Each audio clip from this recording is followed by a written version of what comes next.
Before going to give a talk, I'm going to pay respect to the Buddha, reciting Pali stanza, followed by the translation in my own language. Sebelum memulai talk, saya akan membacakan syair dalam bahasa Pali dan diterjemahkan dalam bahasa Myanmar untuk memuji Sang Buddha.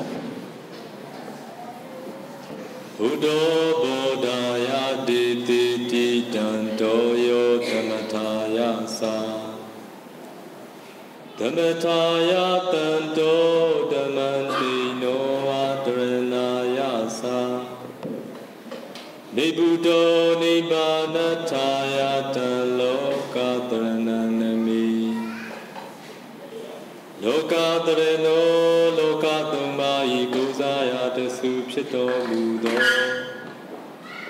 Yo Nago Buddha Naga Miro Yadiya Sindi Atuta Chimya Swapyadi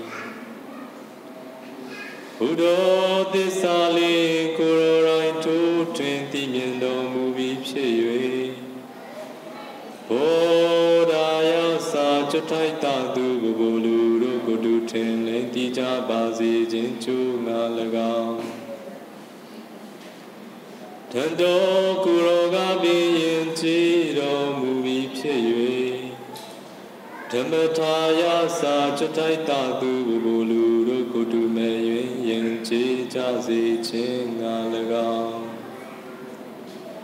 Tando Kuranga Binkilita Upukate Nyendo Mubi Pshiyue Dhamataya Sa Chutai Tadu Gubulu Rukudu Meyuen Kilita Punyin Jabazi Chin Nalagam Dino Vatandeya No Angarajango Kudan Tocha Kuroran Yaupi Pshiyue Daliyin Karanaya Sa Kurotatu Chotai Turo Nibutawan Mavekando Kudan Tocha Yaucha Bazi Jinchu Ngalaga Nibuddho Kilita Prinipan Winsan Yukte Kurorai Nyindo Mubi Pshiyue Nibbanataya Sa Kurotatu Vinilu Pukate Nyinja Bazi Jinchu Nalagam Dhamma Nizali Dhamma Saku Titi Di Gruna Shita Myata Pshi Ocharo Mukhe Babi Lokatharana Lokathumba Gozaya Tasu Pshito Mudo Naga Buddha Naga Miro Yadiya Sindi Atutatu Myaswapyago Nami Namami Kono Nalo Tong Song Pyao Pyo Mango Shoye Gado Myano Lesong Mo Yue Shiko Nyopa I Myaswapya Myaswapya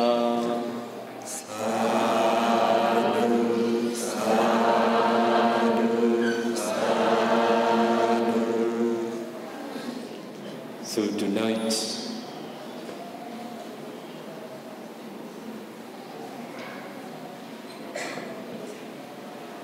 in the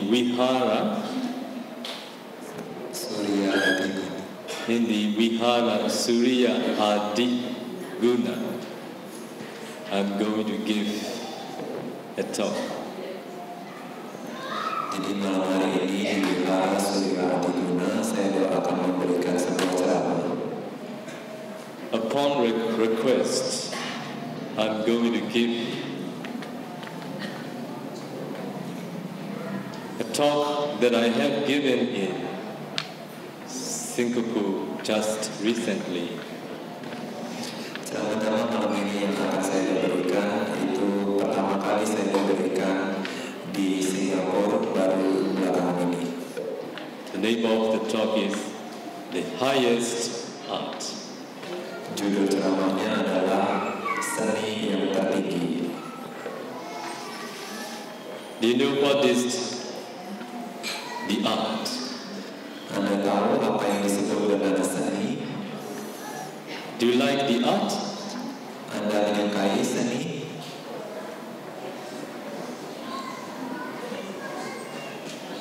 I believe all of you are very interested in different types of art. Saya yakin Anda semua sangat tertarik dengan beragam jenis kesenian. Do you know what is an art? Anda tahu apa yang dimaksud dengan kesenian?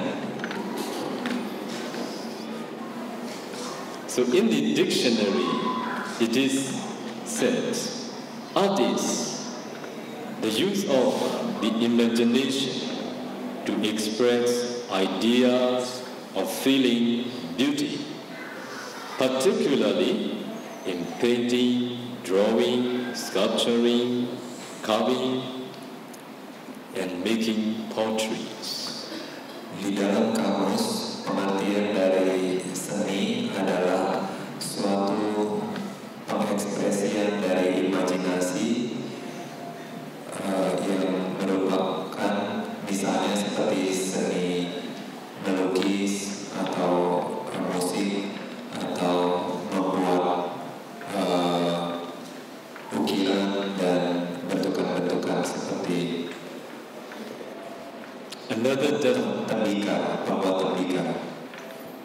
Another definition. Art is creation and expression of representations of beauty, as in painting, music, drawing, sculpturing, etc. Jadi dengan ada makna yang lain dari seni, yaitu cara membuat atau mengekspresikan suatu keindahan dalam bentuk lukisan, seni musik, atau seni ukir, dan lain-lain. Another definition. Art is the skill of creating objects in the harmonious way. Dengan makna yang lain, kesenian adalah kemampuan atau keahlian dalam menghasilkan suatu karya.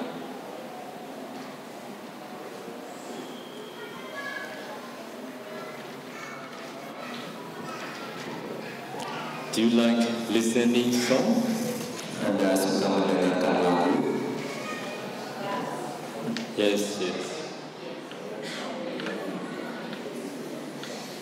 If you see the beauty of someone singing, so at the time you can say that it is the art of that singer. Jika Anda menyukai seseorang pada saat menyanyikan lagu, berarti Anda melihat seni dari sebuah lagu tersebut. Sometimes when we read a poetry, we see the beauty of the poetry. Terkadang pada saat kita mendengarkan sebuah saja, kita melihat seni dari sebuah saja. So we can say this is an art. Jadi kita bisa bilang bahwa inilah suatu seni. Sometimes we see the beauty in the drawing.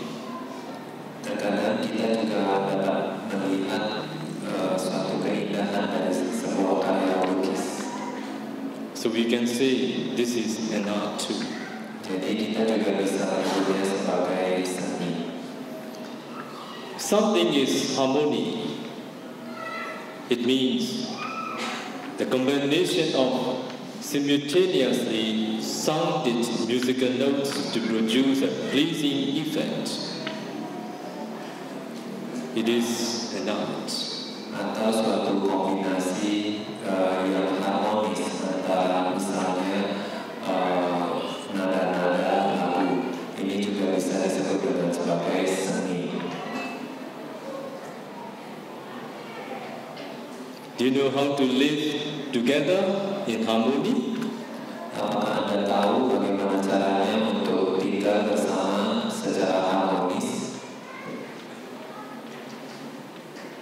know? Anda tahu caranya?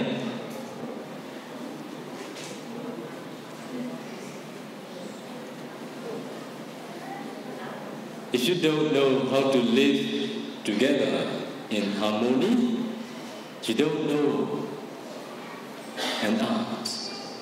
Jika Anda tidak tahu caranya untuk hidup bersama secara harmonis, berarti Anda tidak mengetahui seninya. Why do I want to give this talk? There is a reason.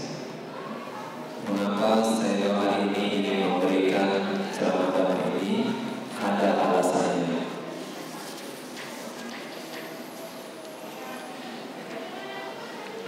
Last year, 2014, in December, I was in Taiwan. Tahun 2014 yang lalu, pada bulan Desember, saya pergi ke Taiwan. There was a meditation retreat in Taiwan. Di sana saya memberikan bimbingan meditasi. According to the arrangement of one of my disciples, I have visited a porter's house. Dikarenakan pengaturan dari seorang murid dari Sedo diajak ke sebuah rumah tempat membuat tembikar. So I slept one night there. Sedo bermalam di sana satu malam. Also, as I came from Pao Forest Meditation Center in Myanmar, my abbot, Pao Seado, has visited that place too. Sebagaimana Sedo datang dari wihara hutan di Myanmar yang namanya Pao, di sana ada kepala wihara kami namanya Pao Sedo. Pao Sedo juga pernah datang berkunjung ke sana. Also, other senior Seado from our Forest Meditation Center has visited the porter house too. Jadi juga banyak biku-biku senior yang lain yang berasal dari wihara hutan kami juga pernah berkunjung ke sana. It is his fortune. Ini merupakan kesempatan So according to the arrangement, I have visited one of the famous monastery in Taiwan. Dikarenakan pengaturan seorang murid beliau, seorang murid saya, maka saya pun diundang ke Taiwan. It is the next day after I slept one night in the porter's house. Ini adalah kunjungan, yaitu bermalam di rumah tembikar. So we visited to a famous monastery. The name of the monastery is Dharma Drum. Jadi saat itu saya mengunjungi sebelum berkunjung ke tempat rumah tembikar tersebut, saya mengunjungi sebuah wihara yang namanya adalah Dharma. The reason why my disciples wanted to go and see is because the architect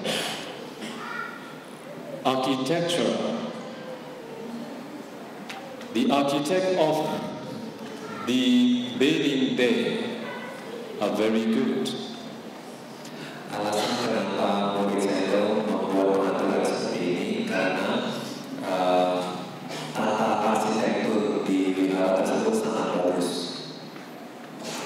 Also, when I got there, I have observed the architecture and also all the buildings, construction, and also the way they build with interest. Jadi pada saat itu saya pun melihat konstruksi, terus tata bangunan dan arsitekturnya, mengamati dengan penuh ketertarikan. Almost all the time, the porter is not near me. Pada saat itu hampir di sepanjang waktu sebetulnya tukang tabikannya juga ikut ke ujungnya, tapi dia tidak berada dekat dengan saya pada waktu itu. I didn't know what he was doing. Saya juga tidak tahu apa yang sedang dilakukan tukang tabikan tersebut. Only after coming back from the Dharma Drum, the monastery named Dharma Drum, so we went back to the porter's house. Hanya setelah menyelesaikan kunjungan di wihara yang bernama Gerak Dharma tersebut, rombongan pun kembali ke rumah tabikan. At that time, he asked me one day, do you want to see how I do pots, how I do dishes, how I do potteries? Jadi sesampainya di rumah tukang tabikan tersebut, tukang tabikan pun bertanya kepada saya, apakah Anda ingin melihat saya membuat piring, mangkuk, dan pot dan lain-lain? Do you know pottery? Anda tahu pot? Potteries are pots, dishes, plates, jar, flower bottles, and etc. made with clay that is baked in an oven, especially when they made by hand.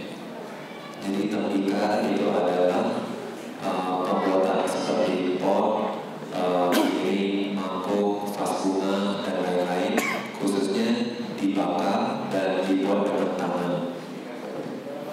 Have you ever seen those who do potteries? Pernahkah Anda melihat tukang tabika membuat tabika? Have you ever seen? Apa pernah melihat?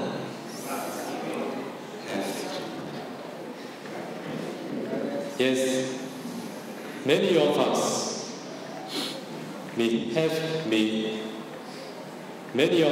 have never seen before. Ya, banyak di antara kita belum pernah menyaksikan pembuatan tabika. For me too, it is the first time I see in the presence of potters. Untuk saya juga ini adalah kali pertama saya menyaksikan pada saat tukang itu membuat tabikanya. He's very skillful potters. Dia adalah seorang tabika yang sangat ahli. So when he do potteries, he use potter's wheel. Setiap kali dia membuat tabika, dia menggunakan sebuah roda. Do you know potter's wheel? Anda tahu roda tabika ini? Yeah, a piece of potter's wheel means a piece of equipment with a flat disc that goes around, on which potters put wet clay in order to shape it into pots, dishes, plates, water bottle, flower bottle, and so on. Jadi roda tabika itu sebetulnya sebuah instrumen, suatu alat yang berupa piring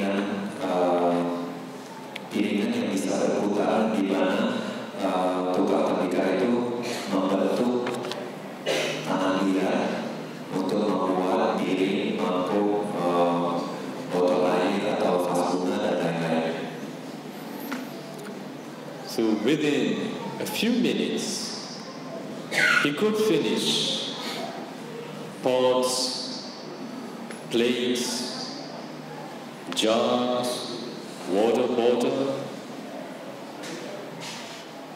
and flower bottles too. Jadi dalam waktu cuma beberapa menit, dia mampu membuat pot, piring, vas bunga, dan water botol, dan lain-lain. What I appreciate is the way he did bowl. Yang sangat dihargai oleh saya adalah pada saat dia membuat sebuah mangkuk. It's really artistic. Sangat berseni. He has artistic talent too. Dia juga mempunyai bakat yang sangat berseni. During the process, while the wheel rotates rapidly, the potter presses, squeezes, and pulls wet clay gently upwards, sometimes downwards, sometimes inwards, sometimes outwards. Pada saat dia membuat ikannya itu sangat berseni. Jadi pada saat piringannya berputar,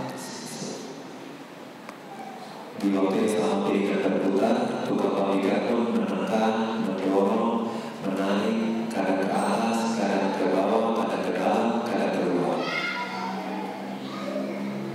Do you think, is it made of mold? Mold? Made in mold? Mold.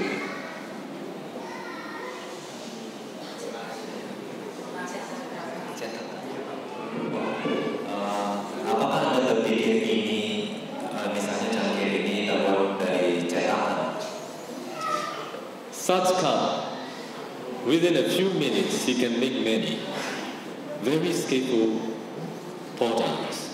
Misalnya gelas seperti ini ya, tukang pemikat itu bisa bikin banyak dalam waktu singkat. He is proud of his skill and he is very happy in his work too. Dia sangat cekatan dan dia sangat senang dalam membuat pekerjaannya dalam pekerjaannya. And also I see several plates on which the Dharma words was written.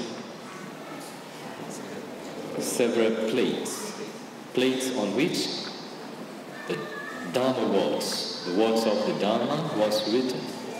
Jadi saya juga menemukan beberapa piringan itu ditulis ya kata-kata Dharma di atas piringan itu. Also, our abbot, Paul Siano, when he visited there, according to the request, upon request, the Paul Siano has written a Dharma words in one of the plate too. Jadi pada saat kepala wihara di harapan kami berkunjung ke sana, Paus Ebel juga diminta untuk menuliskan sebuah kata-kata, sebuah kalimat atau kata-kata di atas piringan tersebut. What the Paul Siano has written, what I remember, is Pali words. Dhammi hontu sakkarawa. Jadi yang saya teringat pada saat itu melihat tulisan Paus Ebel, kepala wihara kami, itu menulis kalimat dalam bahasa Pali, yaitu Dhammi hontu sakkarawa. How to translate into Indo? Terjemahannya adalah semoga semua sama menghormati Dhamma. Good? Apakah bagus? Dhammi hontu sakkarawa. Very good. Semoga semua makhluk menghormati Dhamma. And also other Mahatera from our monastery, when they visited there, they had written Dharma words on the plates too, according to the Porter's request. Jadi tidak hanya Paus Sailor saja, tetapi banyak sailor-sailor yang lain yang berkunjung ke sana atas permintaan dari tukang tembikar tersebut. Mereka juga menuliskan kata-kata di piringan tersebut. Before he showed the way he does portraits, I spoke with him a little bit, and also some information I heard from my kapia, brother JJ, not Singaporean, he's a Malaysian. Jadi selalu saya menyaksikan bagaimana tukang tembikar membuat karyanya. Sebelumnya saya berbincang-bincang dengan dibantu oleh penerjemah Brother JJ dari Malaysia. Because Brother JJ speaks Chinese, Porter speaks Chinese, they are talking about how his attitude towards his work. Jadi karena saudara JJ mengerti bahasa Cina, jadi mereka bisa berkomunikasi dan mereka mendiskusikan tentang bagaimana tentang seni.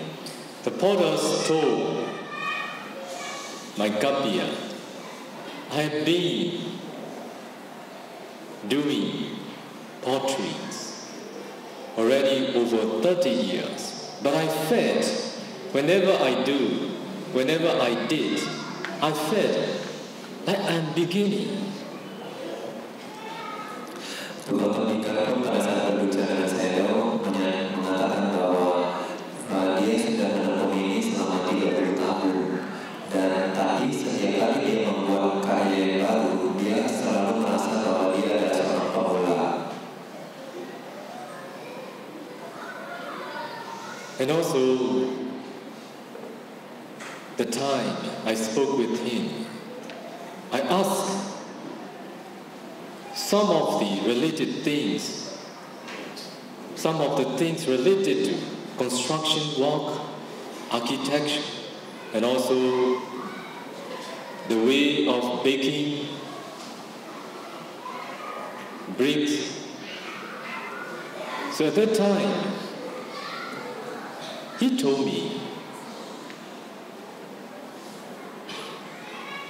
what I felt, a little bit strange words. Pada saat saya berbicara dengan tukang tembikar, saya baru menanyakan banyak topik, misalnya seperti seni konstruksi, arsitektur, dan cara membakar batu bata. Kemudian dia pun menjawab pertanyaan saya dengan sedikit aneh caranya. As I told all of you, when I visited the monastery named Dharma Drum, with interest I have observed there are architects in different buildings. At that time, I didn't know the porter was observing me too. Jadi sebagaimana yang saya telah ceritakan bahwa saya mengunjungi sebuah wihara yang bernama Gendam Drama. Di sana saya menyaksikan bagaimana tata seni arsitektur dan konstruksi bangunan di sana dengan tertarik. Saya tetapi tidak sadar bahwa si tukang tembikar sebetulnya mengamati saya dari jauh. I thought the porters have worry about me as I'm observing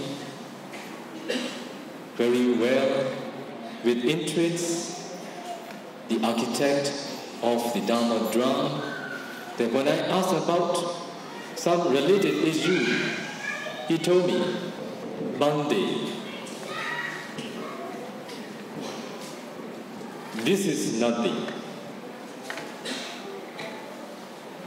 It is not real beauty. It is nothing. The Dharma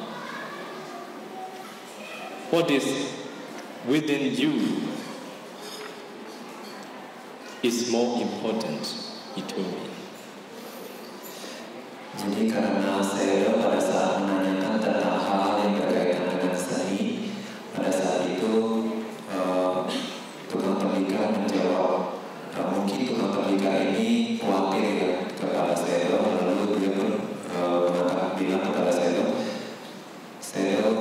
ini semua adalah kosong. Sebetulnya ini tidak berarti, tapi dhamma yang ada di dalam diri saya itu adalah yang paling penting.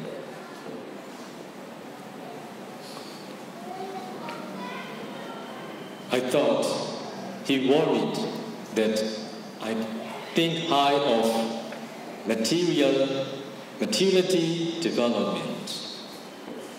Jadi saya berpikir mungkin tukang tembikar ini mengkhawatirkan bahwa saya akan melihat atau mengangkat tinggi perkembangan materi. So I keep quiet. I didn't say anything at that time. Jadi pada saat itu saya hanya berdiam diri, tidak mengatakan apapun. So after he had finished doing plates, he requested me to write the Dharma words on the plate. Jadi setelah dia menyelesaikan membuat sebuah piring, tukang tembikar pun meminta saya untuk menuliskan kata-kata Dhamma di atas piring tersebut. I have written 3 sentences, which is words of Dharma. Saya menuliskan 3 kalimat yang merupakan kata-kata Dhamma. Because of those Dharma words that I have written on the plates upon request, tonight I wanted to share with all of you what I have written on the plates. Jadi karena kata-kata yang dituliskan saya di atas piring tersebut, saya pun memutuskan untuk ini berkaitan dengan ceramah yang akan diberikan hari ini. Do you want to know what they are? Anda ingin tahu apa yang saya tulis waktu itu? The first sentence. So he told me just to write in my native language. Jadi pada saat itu tukang tembikar meminta saya untuk menulis dalam bahasa Myanmar, bahasa ibu saya. So after I have written, I have translated into English according to his request. Setelah saya menuliskan dalam alfabet Myanmar, saya pun menjelaskan apa terjemahannya. The first sentence I have written is, the highest artist knowing how to apply Dharma in life. Kalimat pertama yang saya tulis adalah seni yang paling tinggi adalah seni yang mana kita seni mengaplikasikan Dhamma dalam kehidupan kita. Do you get the meaning? Apakah mengerti maksudnya? The highest artist knowing how to apply Dharma in life. Kesenian tertinggi adalah mengetahui bagaimana mengaplikasikan Dhamma dalam kehidupan. As he is doing different kinds of portraits, so as he has artistic talent, he is proud of himself. But I want to share with him that the highest artist, not the scale that he has on his job. The highest artist knowing how to apply Dharma in daily life. Karena saya mengetahui bahwa tukang tembikar ini sangat ahli dan dia sangat mungkin agak sedikit mampu atas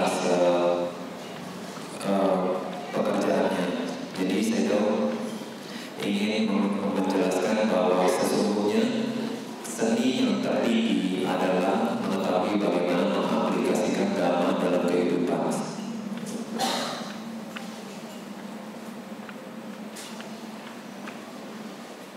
I see his appreciation on hearing these Dhamma words. Saya pun mendapatkan bahwa dia sangat menghargai tulisan Dhamma ini. Do you know how to apply Dhamma in your life? Saya bertanya, apakah Anda tahu bagaimana caranya mengaplikasikan Dhamma dalam kehidupan Anda? Do you know? Anda tahu?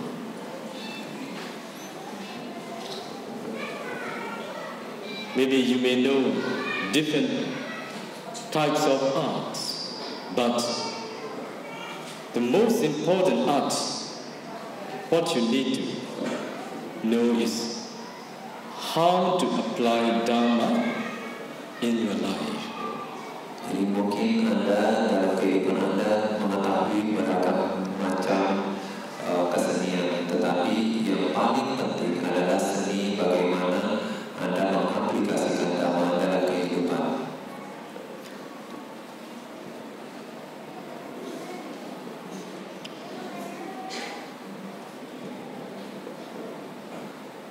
As I have asked all of you, do you know how to live together in harmony?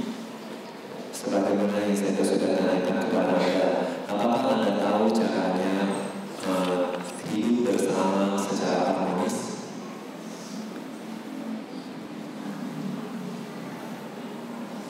So if you know how to apply Dhamma in your life, you will know how to live in unity, how to live in harmony, how to live without harming oneself and others.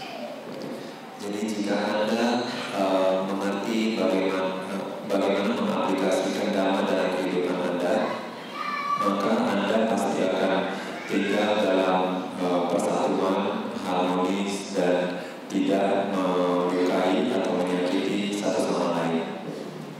Second sentence that I have written on another plate is actual beauty exists only in the Dhamma.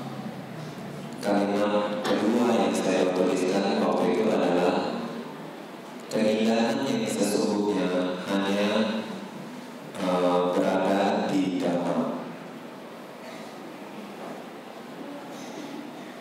He worried that I appreciate the beauty of the architect of the building there. I told him, no. But I didn't say this just by writing that sentence.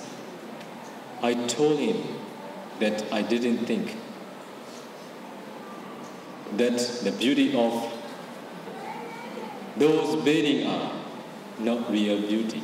I told him actual beauty exists only in the Dhamma.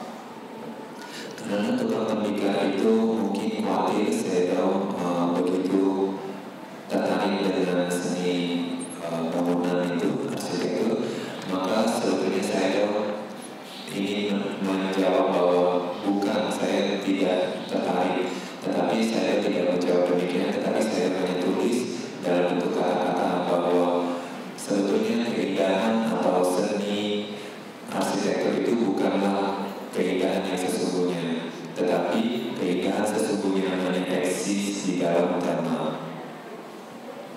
So the last sentence that I have written is, may you be able to choose the path which has an end. Kemudian kalimat terakhir yang saya tuliskan adalah, semoga Anda merupakan seorang yang memilih sebuah jalan yang memiliki akhir. As he has been doing portraits over 30 years, whenever he does, he thought that it is beginning. It's beginning. Karena sebagaimana dia telah menekuni pekerjaannya selama 30 tahun dan di setiap kali membuat karyanya dia selalu berpikir ini merupakan permulaan, ini hanyalah permulaan. Also along the way he is doing portraits. He told us, I don't know when I'm going to stop. So when I'm doing, so at a certain time I think this is good enough, I stop immediately. Jadi sebelumnya juga dia bilang kepada saya bahwa setiap kali dia membuat karyanya, dia sebetulnya tidak tahu kapan dia harus berhenti. Tetapi setiap kali dia melihat, oh ini cukup bagus, maka dia berhenti. So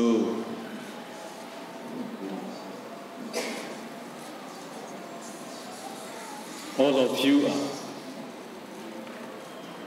making your living. Jadi Anda semua, Anda jalani kehidupan Anda. You were born as humans. You live as a humans. One day you will die as a human.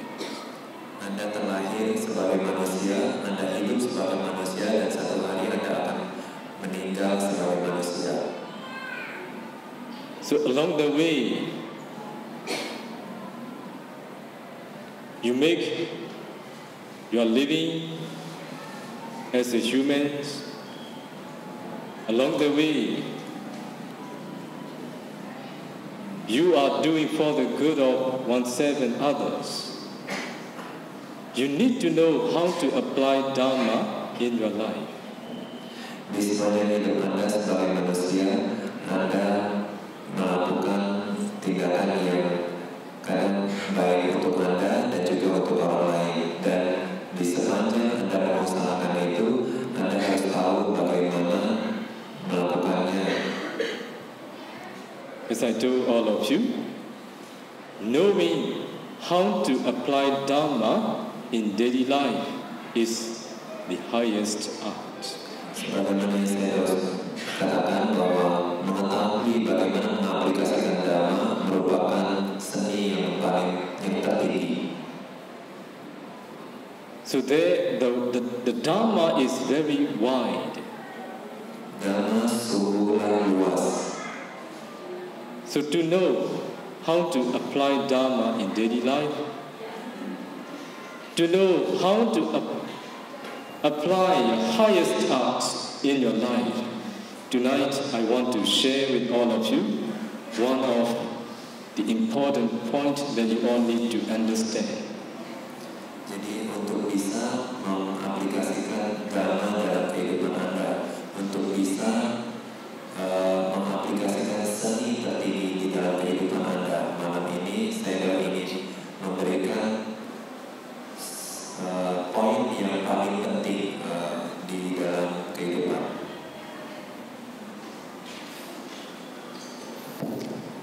So people say dancing is an art, singing is an art, drawing is an art, painting is an art.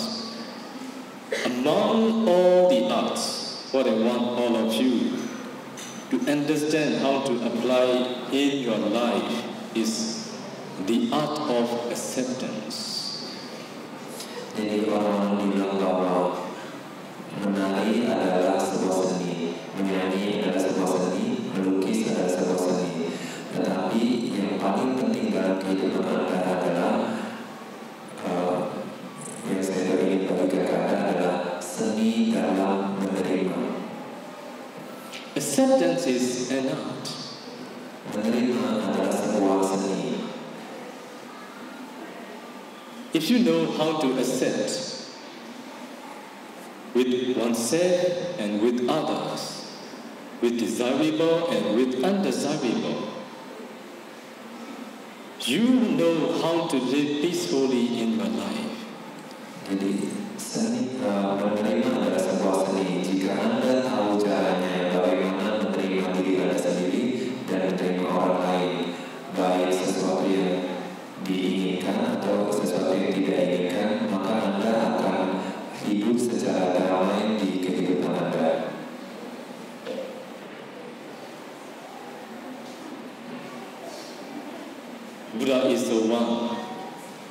who knows how to accept all the things that he encountered in his life. Buddha adalah seorang makhluk yang dapat menerima apapun yang beliau temukan di dalam kehidupannya. The art of acceptance is practiced by the Buddha. Seni dalam menerima ini dilatih sendiri oleh Sang Buddha. All of you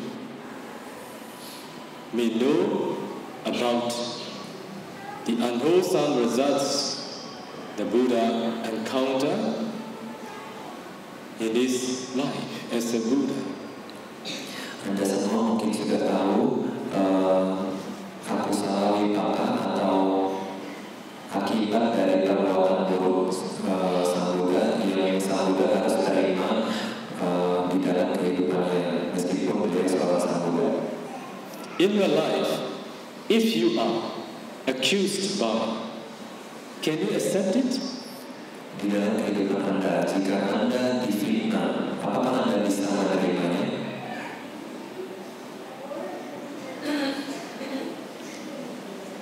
In your life, if you are complained, can you accept it? Di kehidupan Anda, jika Anda pernah dikritik, dikomplain orang, apakah Anda bisa menerimanya? In your life, if you are found fault, can you accept it? Di dalam kehidupan Anda, jika ada orang yang mencari kesalahan Anda, apakah Anda bisa menerimanya? Yes or no?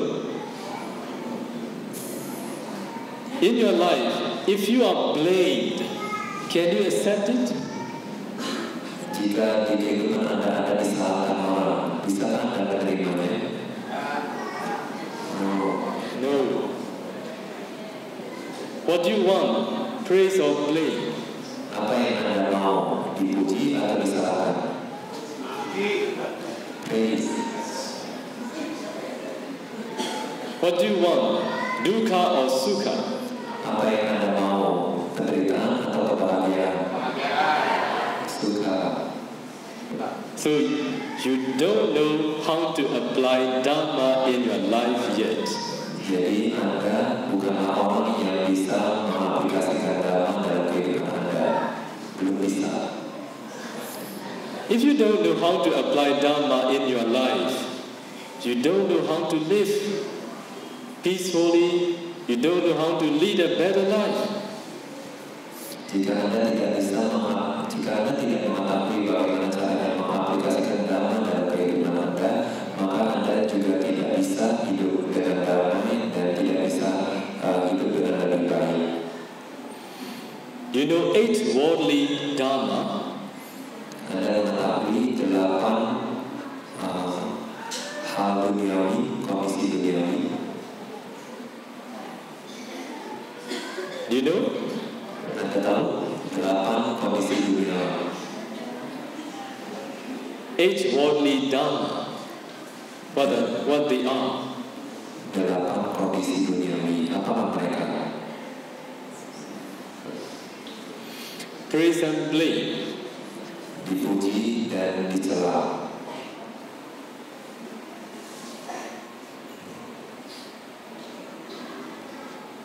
Dukkha and sukha. Kebahagiaan dan penderitaan. Fame and disrepute. Ketenaran dan kehilangan nama baik. What are another 2? Gain and loss. Loss and gain. Pendapatan dan kehilangan. We are pursuing after these 8 worldly Dhamma. Also, 8 worldly Dhamma are pursuing after us too. Jadi kita semua mengejar 8 kondisi duniawi ini, dan 8 kondisi duniawi ini pun mengejar kita. You want praise, not blame. You want to be famous, not disrepute. Kita mau dipuji, bukan dicela. Kita mau jadi tenar, terkenal, bukan kehilangan nama baik. You want sukha, not dukkha. Anda menginginkan kebahagiaan, bukan penderitaan. You want gain, not loss. Anda ingin menghasilkan, tetapi tidak kehilangan. If you only want desirable, you are the one who don't know how to apply Dharma in your life. Jika Anda hanya menginginkan apa yang Anda suka saja, berarti Anda belum mengetahui bagaimana mengaplikasikan Dharma dalam kehidupan. Buddha was respected by many. Buddha merupakan makhluk yang dihormati oleh banyak makhluk. Buddha was respected by humans, Deva, Brahma. Buddha dipuji atau dihormati oleh para manusia, dewa dan Brahma. He is the teacher of all. Sang Buddha merupakan guru bagi semua. Why he was respected by many? Mengapa Sang Buddha dihormati oleh banyak makhluk?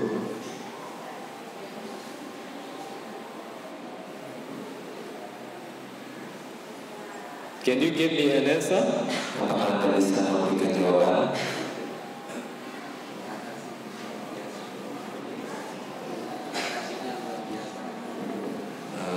Buddha's compassion is admirable. Yes, this is also one of the factors. If you say so, his compassion, his loving kindness, his sympathetic joy, and his wisdom, all these are out of comparison. Saat ini merupakan tolong menjawab belas kasihannya luar biasa. Belas kasih Buddha itu luar biasa. Saya akan menjelaskan tidak hanya belas kasihnya saja, tetapi juga cinta kasih, kemudian mudita dan kebijaksanaan dari Sang Buddha itu luar biasa. Because of his accumulated karma, he was worthy of praise. Dikarenakan akumulasi karma Sang Buddha menjadi makhluk yang pantas dipuji. So he was offered by many. Buddha mendapatkan persembahan dari banyak orang. Why he received a lot of requisites? Mengapa Buddha dan Buddha menerima banyak persembahan? Why do people offer him? Mengapa banyak orang mau berdatangan ke Sang Buddha? It is because of his karma. Ini karena karma Sang Buddha. Do you remember Buddha was accused by a very beautiful lady? Anda ingat Sang Buddha pernah difitnah oleh seorang wanita yang cantik. Do you remember? Anda ingat? Yes. Why the Buddha was expounding the Dharma in the presence of Pasenadi, King Pasenadi Kosala, in the presence of Anata Pindika, millenary, and in the presence of Visakha, and in the presence of bhikkhus and bhikkhunis, lay devotees, both male and female. Pada saat itu Sang Buddha sedang memberikan ceramah kepada Raja Asenadi Kosala, kemudian kepada seorang milioner anak Indra, dan juga kepada seorang wanita wisata, juga di depan sangga biku dan bikuni pada saat itu. At that time, one lady entered bravely. Pada saat itu seorang wanita masuk dengan berani. Do you remember now? Anda ingat sekarang cerita ini? Who is that lady? Siapa wanita itu? Jinja Manawika. Namanya Cica Manawika. Remember? Anda ingat? While the Buddha was expounding in such audience, bravely, he entered the room and she said to the Buddha, saat Sang Buddha sedang memberikan ceramah kepada orang-orang penting ini, dia pun memasuki ruangan dengan berani dan dia berkata, she pretended herself to be a pregnant woman. wanita itu berpura-pura menjadi hamil. And then he said to the Buddha, making all the audience hurt. Kemudian dia berkata kepada Sang Buddha dan membuat semua orang mendengarkan apa yang dia ucapkan. You know how to enjoy the bliss of love. Anda tahu bagaimana menikmati kenikmatan cinta. You don't know how to take your responsibility. Now I am ready to give birth. Tetapi Anda tidak tahu caranya bagaimana mengambil tanggung jawab Anda. Sekarang saya sudah hampir melahirkan. At that time, what did the Buddha say? Pada saat itu apa yang Sang Buddha katakan? Buddha said to her, Sister, what you are telling now is right or wrong, true or untrue, you and I know well. Sang Buddha mengatakan, saudari, apa yang Anda ucapkan, apakah benar atau salah?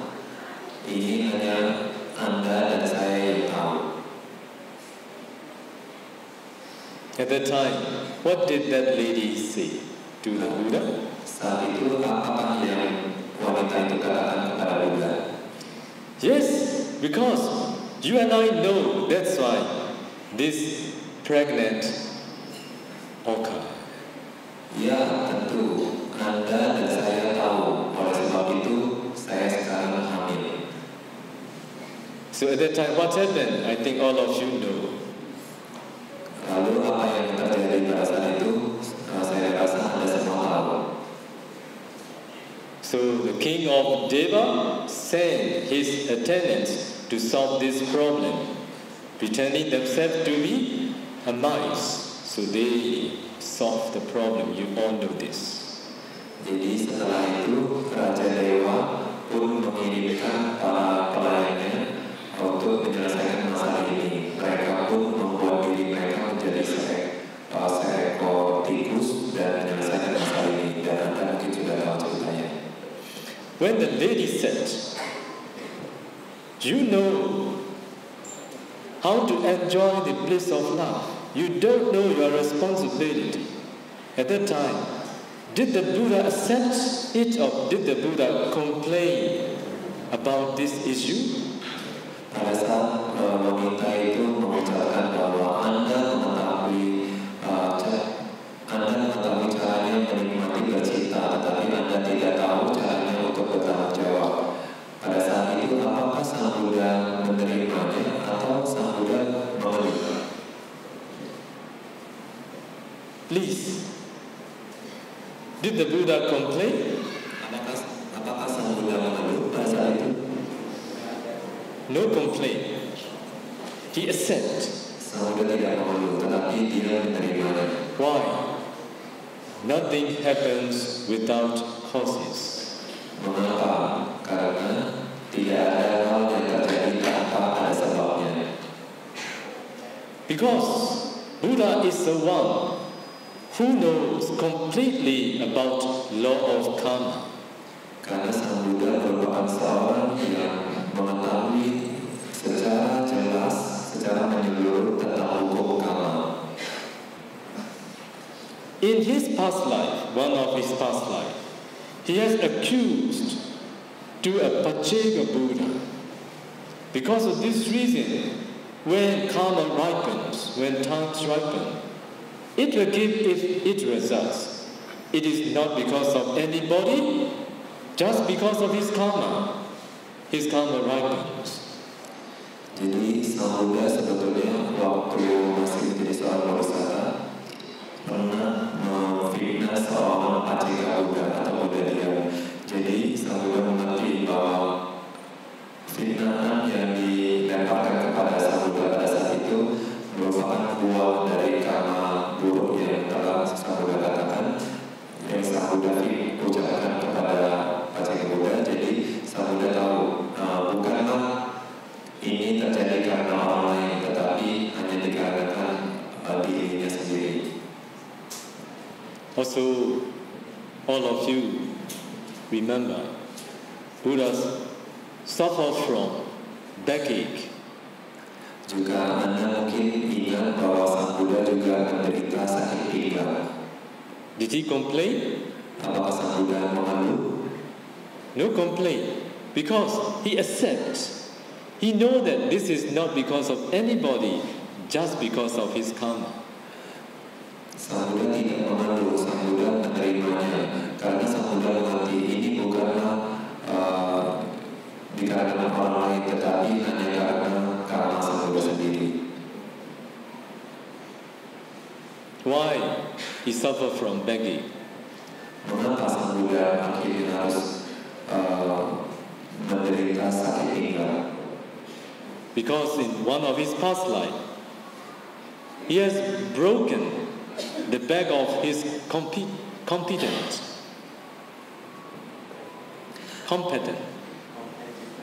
competitor, his competitor.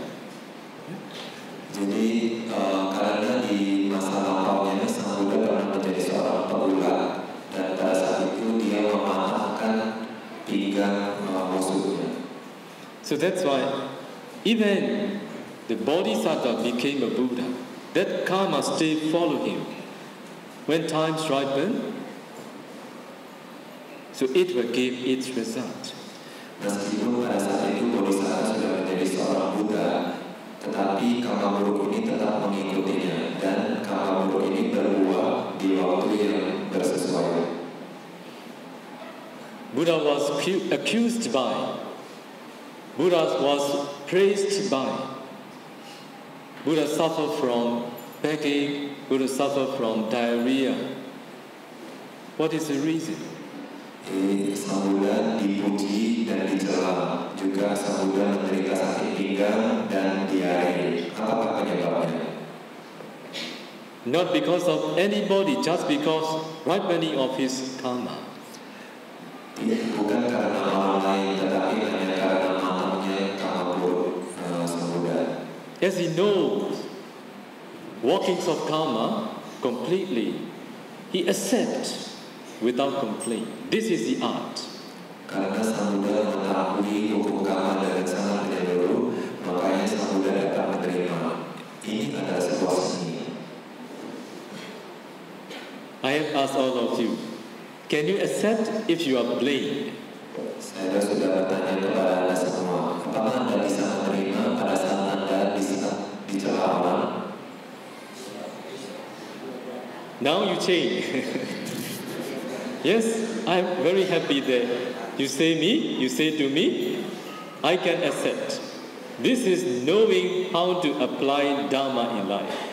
Sekarang Anda menjawab, Anda bisa menerima kalau orang mencela Anda. Dan saya sangat bahagia Anda sudah berubah. Jadi ini berarti Anda mengetahui caranya mengaplikasikan agama dalam hidup Anda. If you are accused, what is the reason? Jika Anda dicela orang atau difitnah orang, apa alasannya? The ripening of the karma. Yes. Who did it? Ya benar. Kamu berdoa. Lalu siapa yang melakukannya? Myself.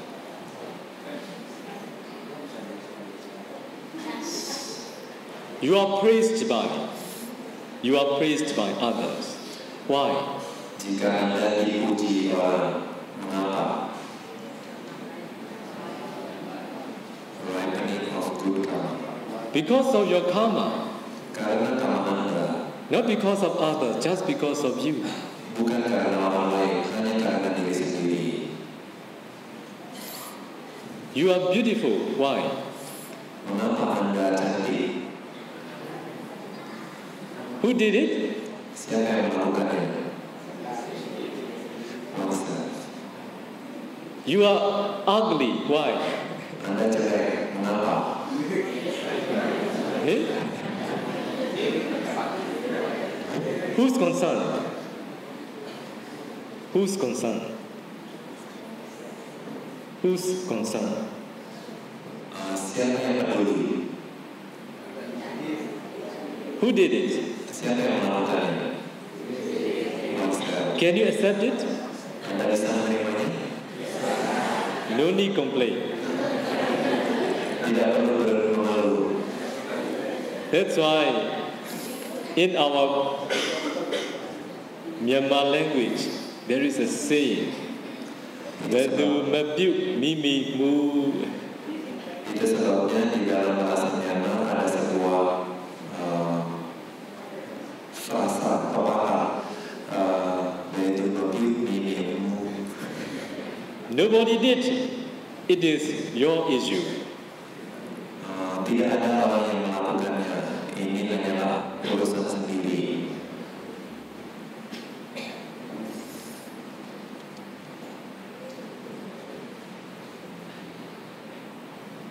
Baku Sapiya.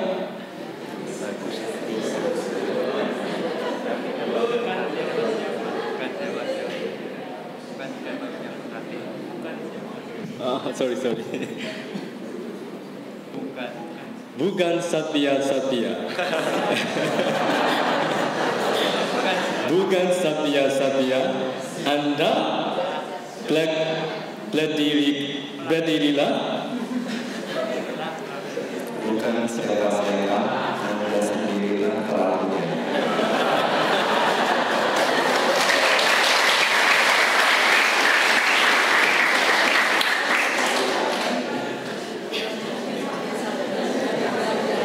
Bukan Satya.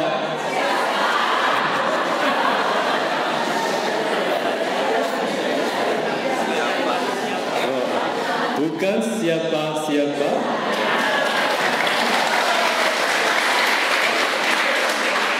Anda sendirilah pelakunya.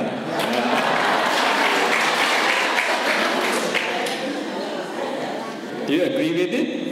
Anda setuju dengan pepatah ini?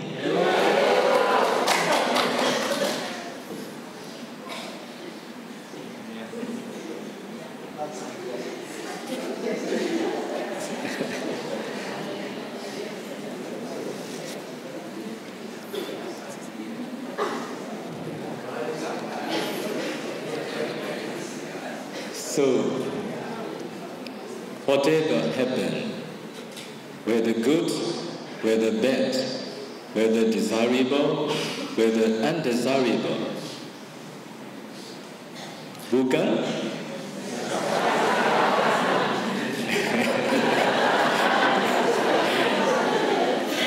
Jadi apapun yang terjadi, apakah itu yang baik atau yang buruk, atau yang Anda senangi atau yang tidak Anda senangi, bukan siapa-siapa, adalah pelakunya.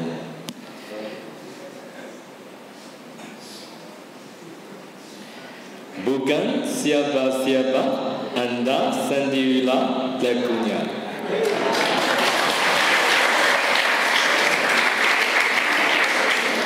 This is my gift for all of you tonight.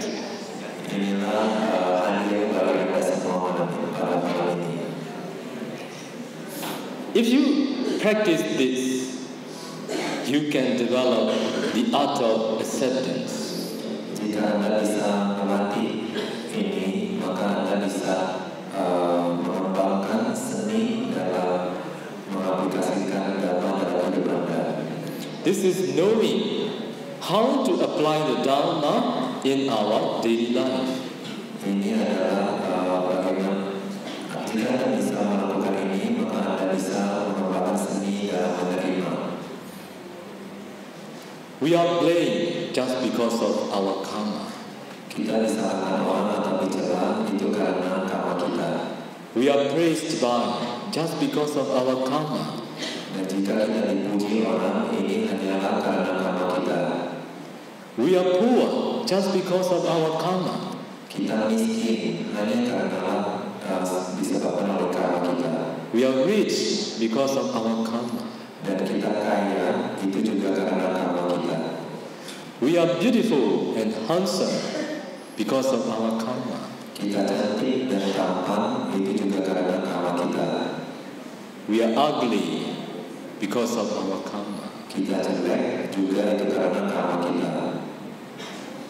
We don't need to blame anybody. Kita tidak perlu menyalahkan orang lain. Now, when the Buddha was expounding the Dharma, the lady appeared. If there is no such lady, there will be another lady who is going to accuse the Buddha because his karma ripens. Jadi pada saat Sang Buddha memberikan ceramah pada waktu itu, ada seorang wanita yang datang dan memfitnah Sang Buddha. Jika wanita itu tidak datang, maka akan ada wanita yang lain memfitnah Sang Buddha. Mengapa? Karena karma buruk Sang Buddha pada saat itu harus matang. Bukan siapa-siapa, Anda sendirilah pelakunya. So, this is what you all need to recite every day. Jadi inilah yang Anda harus lakukan setiap hari. I like this saying very much.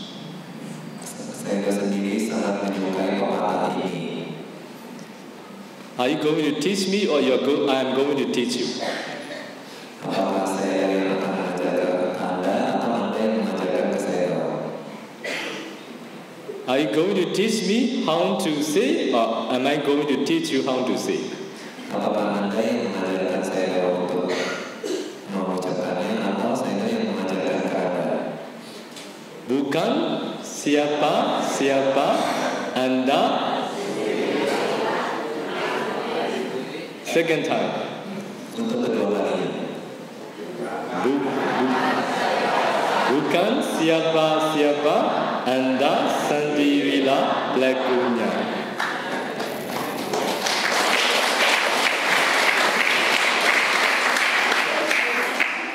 Okay, this is what we all need to apply in our daily life. Jadi inilah yang harus kita semua aplikasikan dalam kehidupan kita. So another thing, how to apply the Dharma in your daily life, how to develop the art, which is an acceptance, is what I am going to share with all of you. Jadi yang lain lagi saya ingin menjelaskan bagaimana bisa mengembangkan seni dalam kehidupan ini di dalam kehidupan kita.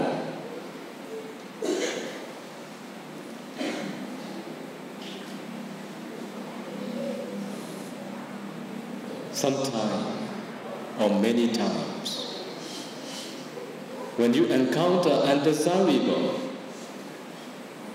you feel very angry. Why do you feel angry? Terkadang atau seringkali pada saat kita menemukan hal yang tidak kita sukai, Anda pun merasa marah. Mengapa kita menjadi marah?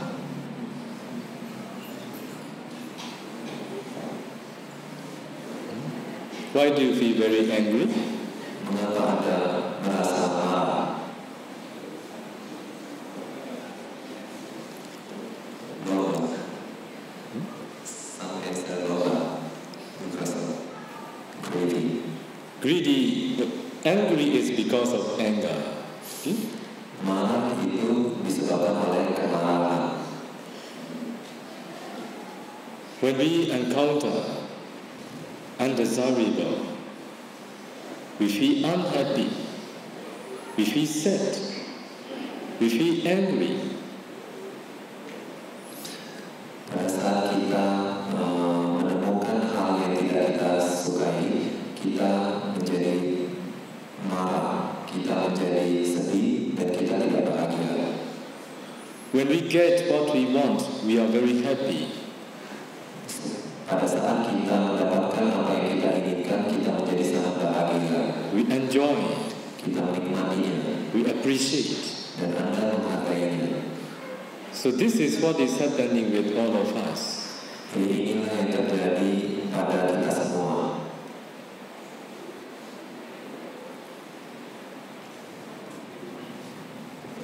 If you want to live peacefully, if you want to lead a better life, you all need to train your mind. Jika Anda ingin hidup dengan damai, dan jika Anda ingin memiliki kehidupan yang lebih baik, Anda harus melatih pikiran Anda. Sometimes meditator asked me a question. One day, I remember someone who has done wrong towards me. I feel very angry. I can't focus on my meditation object. How to solve this problem? Jadi terkadang ada beberapa meditator yang datang ke saya untuk bertanya. Saya mengingat pada saat meditasi saya mengingat seseorang melakukan hal yang salah pada saya, dan saya sangat marah, dan saya tidak bisa fokus ke objek meditasi saya. Bagaimana saya bisa menyelesaikan masalah ini? Sometimes you may be also the one who feel very angry because of remembering someone who has done wrong towards you. Terkadang Anda mungkin adalah seorang yang mengingat bahwa seseorang telah melakukan perbuatan salah kepada Anda, dan Anda menjadi marah. When you don't train your mind, it means when you don't practice meditation, it is not very obvious. Only when you engage practicing meditation, you come to know that this is a big obstacle for you. Jika Anda tidak sedang bermeditasi, mungkin ini bukanlah masalah yang besar bagi Anda. Tetapi pada saat nanti Anda berusaha untuk bermeditasi, perasaan marah ini akan menjadi hambatan yang besar bagi Anda. Sometimes meditators, they reported to me, one day, I feel very guilty for what I have done in my past. Terkadang beberapa meditator pun menginformasikan kepada saya bahwa nanti saya merasa sangat bersalah atas apa yang telah saya lakukan di dalam hidup saya. You feel guilty for what you have done wrong? Apakah Anda pernah merasa bersalah atas kesalahan yang telah Anda lakukan? If you practice meditation, you will come to know that it becomes obvious to you. Jika Anda melatih meditasi dan pada saat perasaan itu muncul, Anda akan merasakan bahwa ini sangat jelas. It is just because you think you are the one who is feeling angry. You think anger is yours. Ini dikarenakan Anda berpikir bahwa Anda yang merasa marah, bahwa kemarahan adalah milik Anda. Is anger yours? Apakah kemarahan itu milik Anda? Yes or no? Yes. Yes. Is greed yours? Apakah keserakahan milik Anda?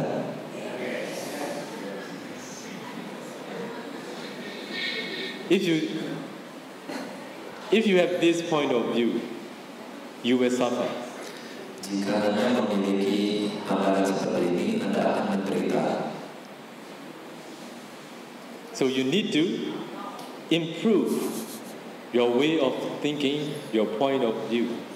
Jadi Anda harus memperbaiki cara Anda berpikir dan sudut pandang Anda. Now let me ask you a question. Sekarang perkenalkan saya menanyakan satu pertanyaan.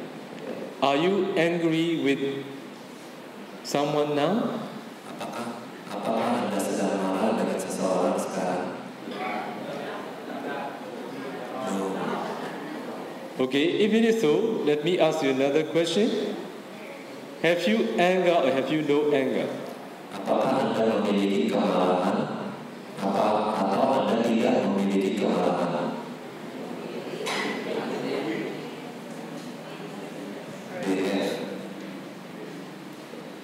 You are not angry now, but you have anger. Anda tidak sedang marah sekarang, tapi Anda memiliki rasa marah. Can you show me where it is? Anda bisa menunjukkannya di mana rasa marah itu?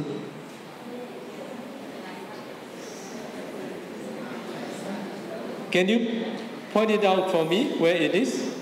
Anda bisa menunjukkan di mana letaknya? Can you touch it? Anda bisa menyentuhnya?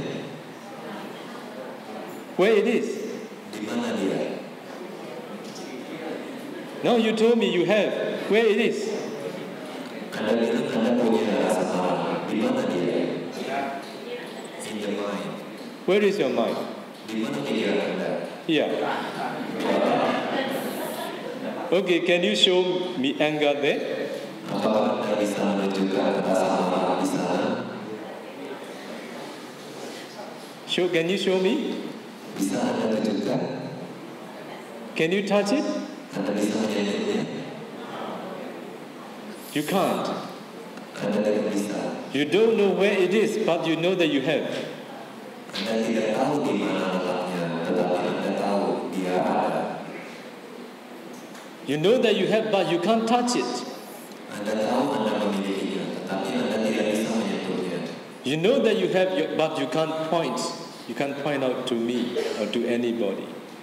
Anda tahu Anda memilikinya, tetapi Anda tidak bisa menunjukkannya ke siapapun. Yes, you have. Because you can't. Why you can't touch? Why you can't show me? Because they lie hidden. Bila Anda memiliki rasa marah, lalu kenapa Anda tidak bisa menunjukkannya? Anda tidak bisa mengetahui di mana dia berada, karena dia tertidur. As they lie hidden, nobody can see. Karena dia tersembunyi, maka tidak ada yang bisa melihatnya. As they lie hidden, nobody can touch it.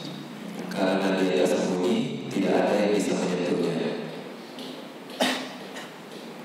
I will give an example to make all of you understand more. Saya akan menjelaskan dengan memberikan sebuah contoh. Is it available? Is mangoes available in Indonesia? Apakah buah mangga terdapat di Indonesia? But this afternoon I didn't see.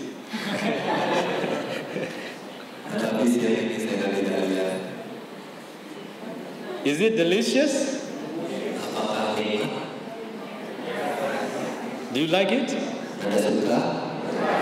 Okay, very good. So when you see a mango seed, don't you know that it can grow trees and it can bear fruits? Setiap kali Anda melihat biji mangga, apakah Anda tahu bahwa dia bisa menjadi pohon dan berbuah? Yes. Do you see trees and fruits in the mango seed? Apakah Anda melihat buah dan pohonnya di biji mangga? No. Why you know that it can grow trees and it can bear fruits?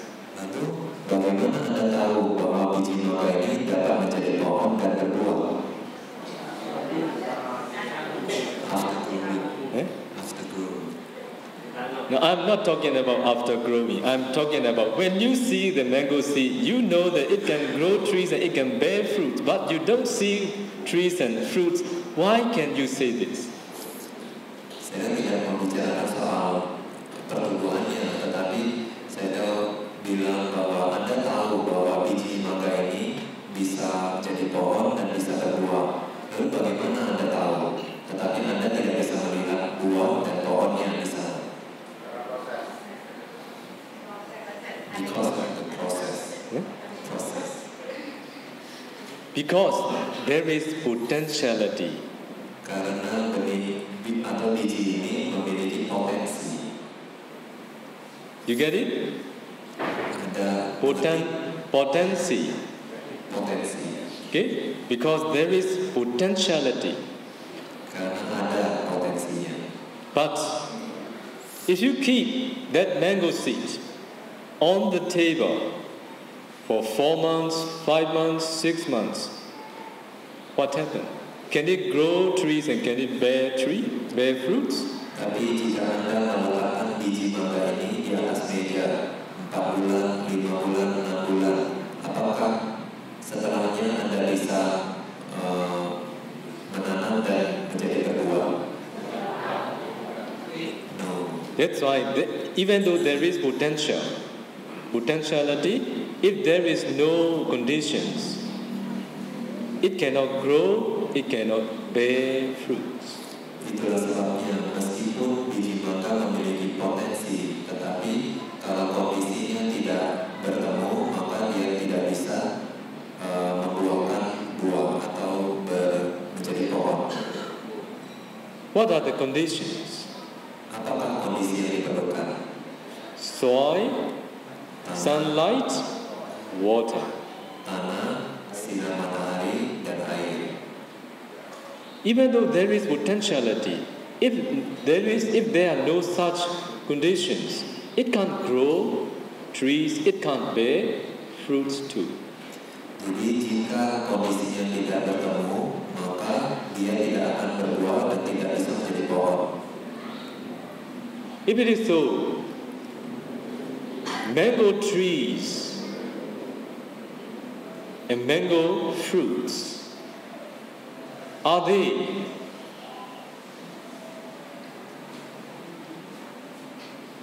the possession of mango seed?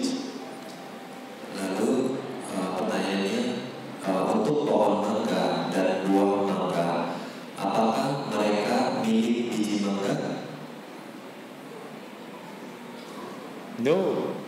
No. Trees can be grown. Fruits can be born only when there are conditions.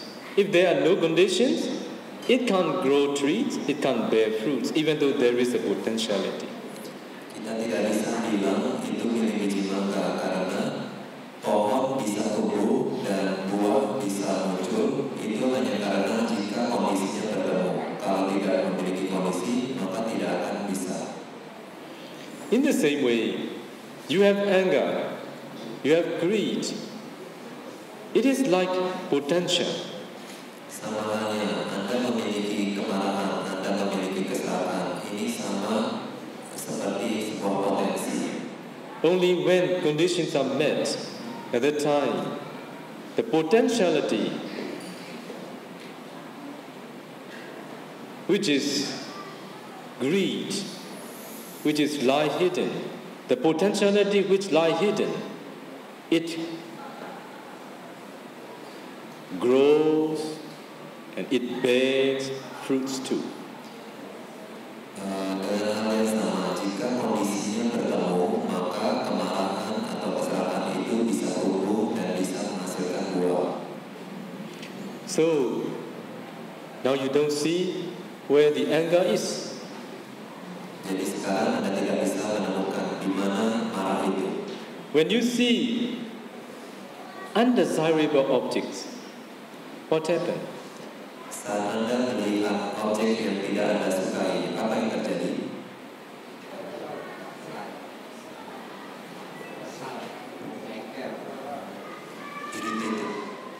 Irritated.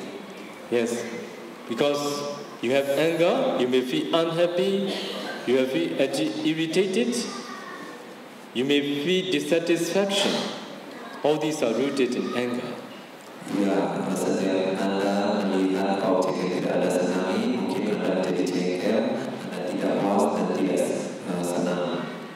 Ya, semua ini berakar dari kemarahan atau ya kebencian.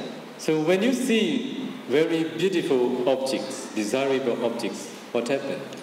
Dan jika Anda melihat objek yang sangat indah, apa yang terjadi?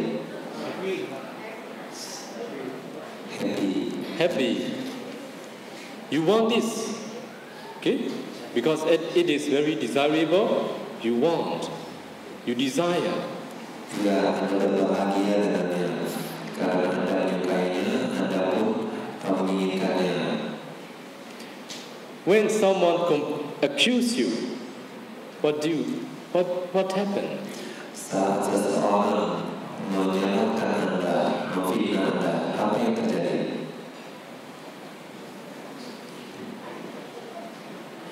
Feel angry, right? Jadi marah. So, anger has this nature. Jadi kemarahan memiliki sifat mana ini? It has this characteristic. Yang memiliki karakteristik demikian. It dislike it.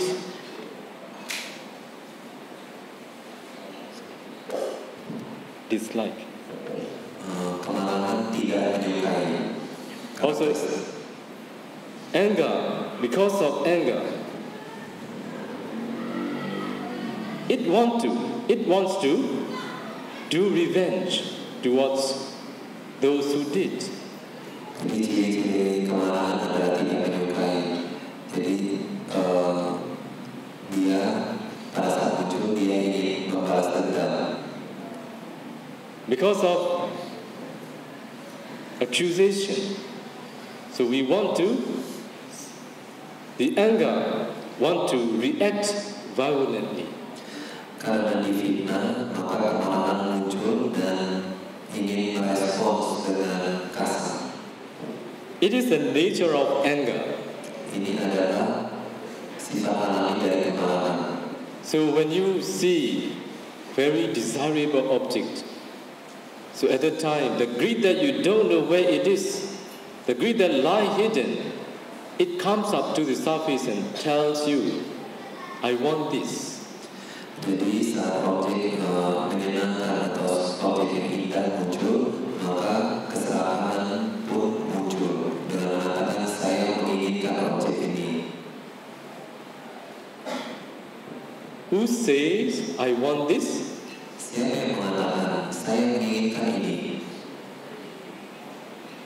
Greed says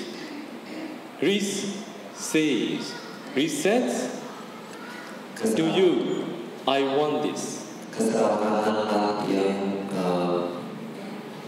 bilang kepada Anda, saya menginginkan ini. At the time, you also say, I want this. Saat itu Anda juga berkata, saya menginginkan ini. Now you see two eyes. One is what the greed says to you, I want this. Sekarang Anda mendengar dua kata saya. Yang pertama adalah kesalahan yang bilang saya menginginkan ini. Yes, it is what the people understand wrongly, that what the greed wants, they think that I want. Ini adalah pikiran kebanyakan orang bahwa mereka berpikir pada saat kesalahan bilang ini, kesalahan ini, kalau saya menginginkan ini, Anda pun berpikir ini adalah keinginan Anda. You want or greed want? Anda yang menginginkan atau kesalahan yang menginginkan? Both. Okay. Only when there are conditions such as desirable object, greed that you don't know where it is comes up to the surface of the mind and tell you, I want this. Just because of your wrong view, personality view, you wrongly hold greed as yours. Because of this reason, you all wrongly say that, I want this.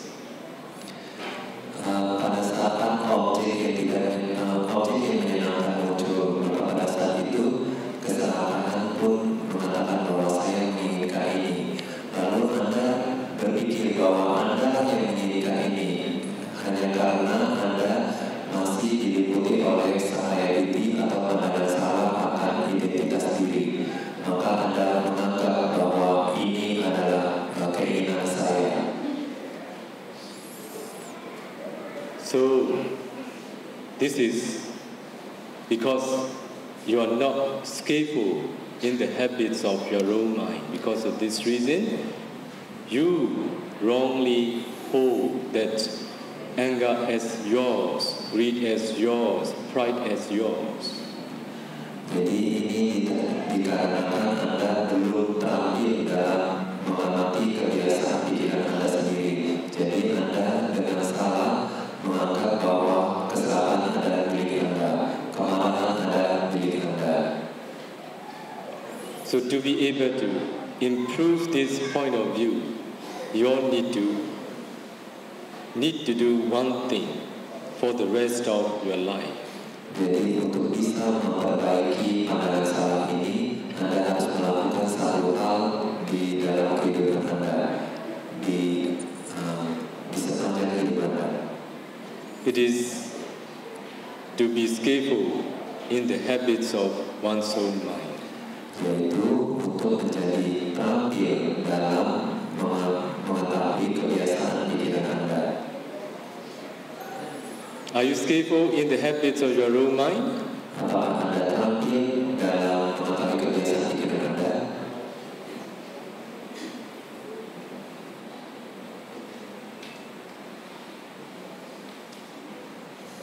And brother, are you skillful in the habits of your own mind? Not yet. Huh? Not yet. Not yet. Buddha said, if you are not skillful in the habits of others' mind, be skillful in the habits of your own mind.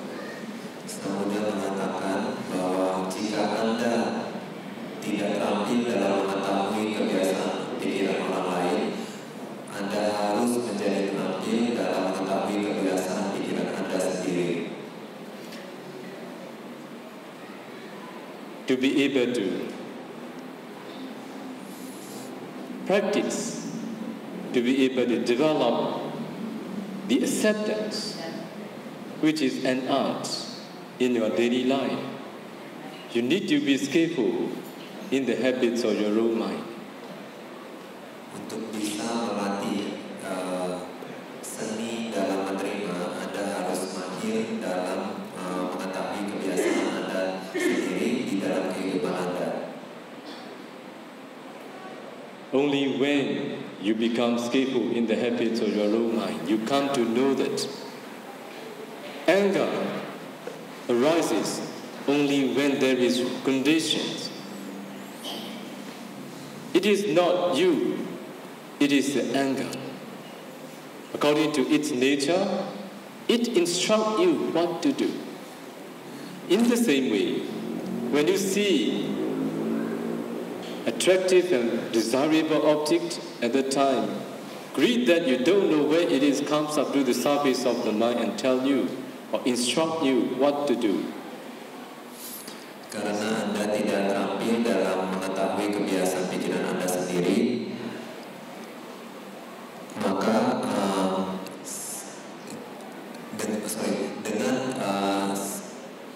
jika Anda sudah terampil dalam mengetahui kebiasaan Anda sendiri, maka Anda akan mengetahui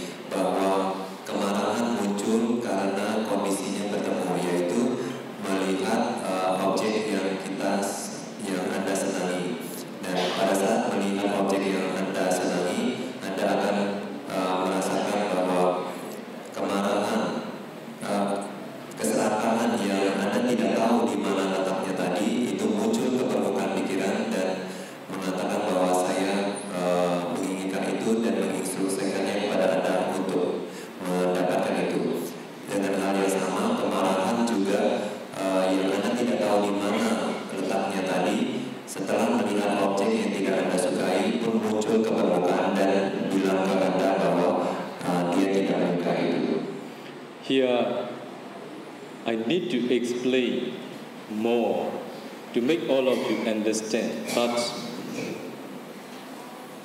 time is not enough. The time I have explained this in Singapore, I don't need to explain much. The reason is because I have explained how to be skillful in the habits of one's own mind in one of my Dhamma talk, which lasts 2 hours.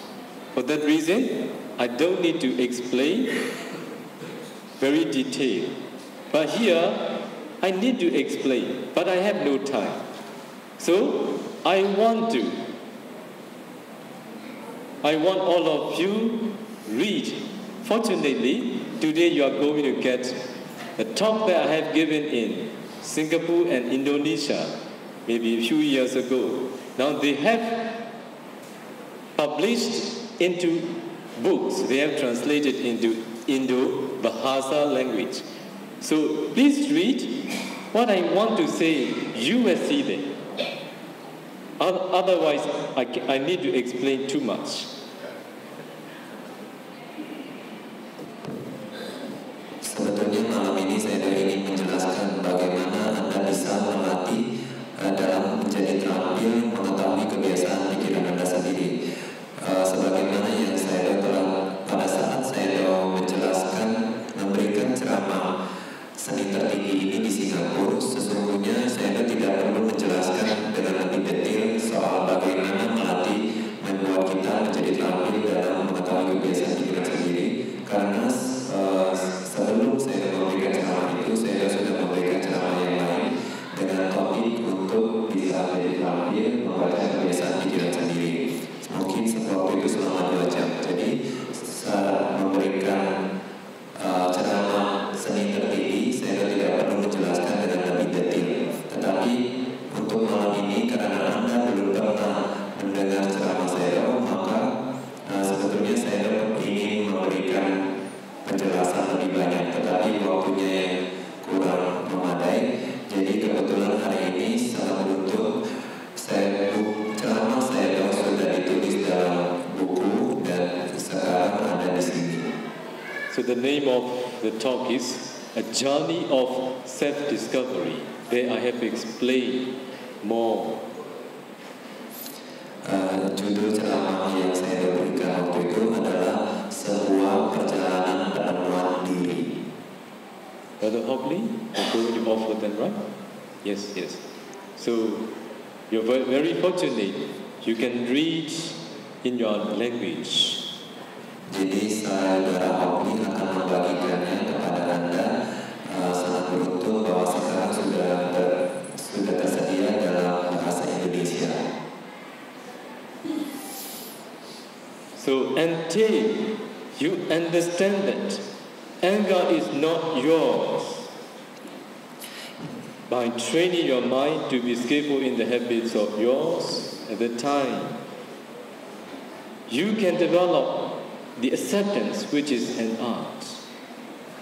Sampai akhirnya Anda dapat menjadi terampil dalam mengetahui kebiasaan pikiran Anda sendiri. Akhirnya Anda mengerti bahwa kemarahan bukanlah milik Anda. So another thing that what I want to share with all of you, how to apply for sublime abidings in your life. Saya juga ingin memberikan petunjuk bagaimana mengaplikasikannya keempat kediaman luhur dalam kehidupan kita. You know what are the 4 sublime abidings? Anda tahu apa itu keempat kediaman luhur? Metta, Karuna, Mudita, and Upekha. Cinta kasih, kasih sayang, kebahagiaan, dan keseimbangan. This is what you all know what they are. This is what you have heard many times. But if you don't know how to apply it in your daily life, you cannot make You cannot lead a better life. You don't know how to live peacefully in your life.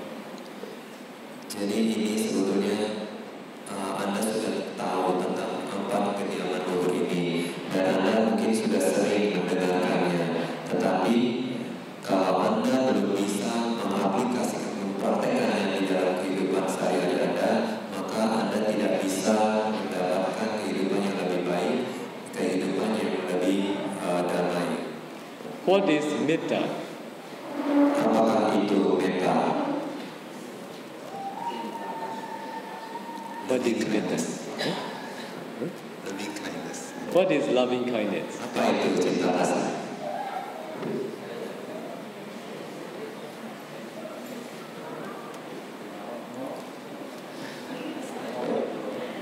So metta is doing for the good of oneself and others.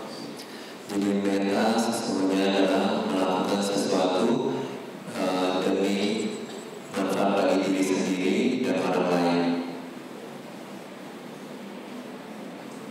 Are you the one who is doing for the good of yourself and others? Apakah Anda merupakan seorang yang melakukan demi kebaikan Anda sendiri dan orang lain? Yes. Do you know how to do for the good of yourself and others? Apakah Anda tahu caranya melakukan demi kebaikan Anda dan orang lain?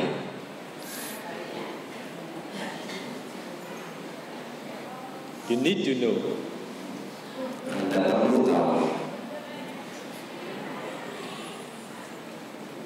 If we want to apply the Dharma, which is loving kindness, in our daily life, we must emulate the way the Buddha practiced. Jika Anda ingin mempraktekkan metta dalam kehidupannya, Anda tahu apa yang Sang Buddha lakukan. Buddha is very compassionate. Buddha does, Buddha did for the good of many with loving kindness, with compassion. Buddha sungguh berbelas memiliki belas kasih yang besar. Buddha melakukan semua dengan cinta kasih dan belas kasih. Every early morning before dawn, the Buddha surveyed the world with his eyes. Setiap hari sebelum fajar, Sang Buddha melihat seluruh dunia dengan mata Buddhanya. So when he surveyed the world with his eyes, a certain person appeared in his Buddha's eye. Setiap kali Sang Buddha mensurvei, menyelidiki dunia, Sang Buddha mendapatkan orang yang bisa dibantunya. Buddha is the one who knew individual barami. Sang Buddha juga merupakan seorang makhluk yang mengetahui kesempurnaan spiritual masing-masing individu. When a certain person appears in his eyes, Buddha reflects, what should I do for this person? Jadi kalau ada sesosok makhluk yang muncul di mata Buddha, Buddha pun mengetahui bagaimana saya bisa menolong makhluk ini. So Buddha knew that this is a person who is going to take refuges in triple gems. Terkadang Sang Buddha mengetahui bahwa makhluk ini hanya bisa mengambil 3 perlindungan kepada 3 permata. If we hear the Dharma, he is going to take refuges in triple gems. Jika makhluk ini mendengarkan Dhamma, maka dia bisa mengambil perlindungan kepada 3 permata. How many miles far away Buddha went there to do for the good of that person and to let him get the opportunity to take refuges in triple gems. Berapa jauh pun makhluk itu berada, Sang Buddha akan datang kepadanya dan mengajarkan dhamma hanya agar dia dapat berlindung kepada tiga permata. Sometimes Buddha saw a certain person who is going to observe 5 precepts. So how many miles far away? Buddha went there and explained him the Dharma and to let him get the opportunity to observe 5 precepts. Terkadang Sang Buddha melihat bahwa ada sesosok makhluk yang dapat setelah mendengarkan dhamma akan mengambil 5 sila. Maka berapa jauh pun orang itu berada, Sang Buddha datang padanya dan akan menjelaskan dhamma sehingga setelahnya dia akan mengambil 5 sila. Sometimes Buddha saw that this is a person who is going to attain Sri Antara Sotapanna. Buddha went there to teach him the Dharma and to let him get the opportunity to hear the Dharma and to make him attain Sotapanna. Terkadang Sang Buddha melihat ada makhluk yang bisa setelah mendengarkan dhamma mencapai 3 kesucian pertama Sotapanna. Maka berapa jauh pun dia berada, Sang Buddha akan datang padanya menjelaskan dhamma dan membuat dia mencapai 3 kesucian Sotapanna. Here, let me ask you a question. Buddha teaches them the Dhamma. What they can do or what the Buddha wants them to do? Di sini saya akan ingin bertanya kepada Anda. Pada saat itu Sang Buddha menjelaskan dhamma kepada mereka sesuai dengan kemampuan mereka atau sesuai apa yang diinginkan oleh Sang Buddha. According to their ability. According to their capability. Metta is doing for the good of others what they can. Okay? Metta is helping them the way they can. Jadi metta adalah membantu atau membuat kebaikan bagi orang lain sesuai dengan kemampuan orang itu. Not the way we want. Bukan berdasarkan keinginan kita. Do you get it? Anda mengerti? So in many families, there is conflict between parents and their children. Banyak keluarga yang memiliki konflik di antara orang tua dan anak-anak mereka. Parents, they want their children to do this and that. Orang tua menginginkan anaknya untuk melakukan ini dan itu. What they can do or what they can't do, this is what we all need to consider. Apa yang anak itu bisa lakukan atau apa yang tidak mampu mereka lakukan, ini adalah sesuatu yang perlu kita pertimbangkan. Metta is doing the way what we can, not the way we want. Metta adalah melakukan sesuatu sesuai dengan kemampuan mereka, bukan menurut keinginan kita. If you want them to do the way you want, this is not metta, this is lobha. Jika Anda menginginkan mereka melakukan apa yang Anda ingin sesuai dengan keinginan Anda, ini sesungguhnya bukan mereka, ini lobha, keserakahan. We can't make lobha into metta. Kita tidak bisa mengubah lobha menjadi metta. So, if we really want to apply metta in our life, we must observe individual capability and possibility. Jadi jika kita ingin mempraktikkan metta dalam kehidupan kita, kita harus mengamati kemampuan dan kemungkinan seseorang. What we want them to do and what they can do, these two are what we all need to consider. Apa yang kita inginkan mereka, apa yang kita harapkan dari mereka dan apa yang mereka mampu lakukan, ini adalah hal yang perlu kita pertimbangkan. That's why, to do for the good of others, we need good observation. Oleh sebab itu, untuk melakukan kebaikan demi orang lain, kita harus menjadi pengamat yang baik. We need to take time. Kita kadang perlu butuh waktu. Not to emphasize on what we want them to do, but to emphasize on what they can do. Tidak menekankan pada apa yang kita harapkan dari mereka, tetapi menekankan pada apa yang mereka mampu lakukan. So now you see, metta also the way of accepting what they can do. Jadi sekarang Anda mengetahui bahwa metta sesungguhnya juga merupakan cara untuk menerima keadaan atau menerima kemampuan mereka. Those who know how to do for the good of others are those who accept individual capability and help them according to their capability. That this is also the way of developing the art of acceptance.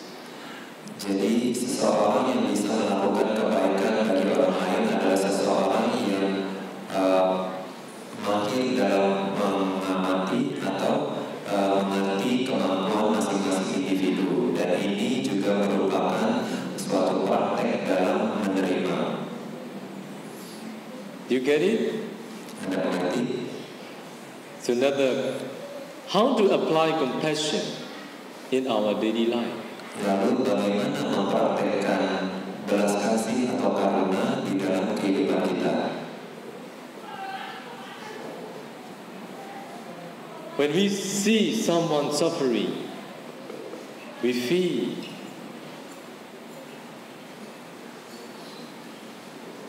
it makes our mind tremble. Pada saat kita melihat orang yang menderita, itu membuat batin kita bergetar. The wise can't bear seeing someone suffering. Orang yang bijaksana tidak bisa melihat orang yang sedang menderita. They find a way how to help them.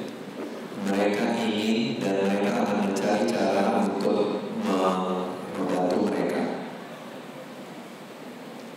Sometimes there may be conditions in which they can help them verbally, sometimes bodily, sometimes just mentally only. Terkadang ada kondisinya bagaimana mereka dapat membantu orang yang menderita. Terkadang dengan tindakan tubuh, terkadang dengan ucapan, terkadang hanya dengan batin saja.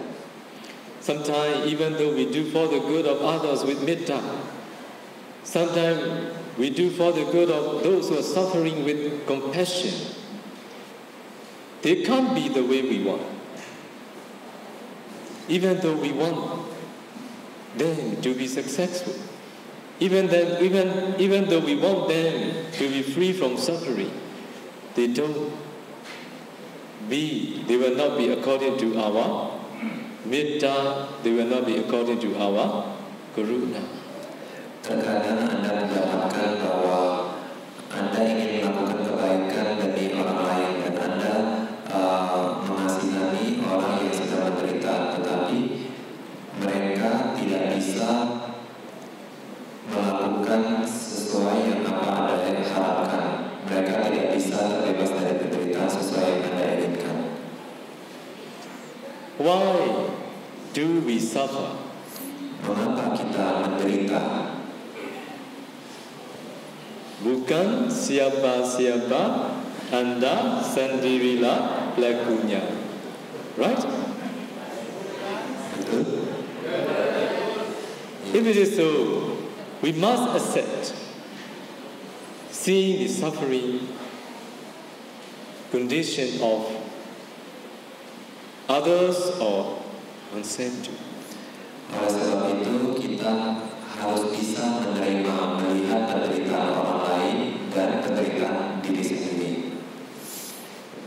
So when you see those who are successful, what do you feel?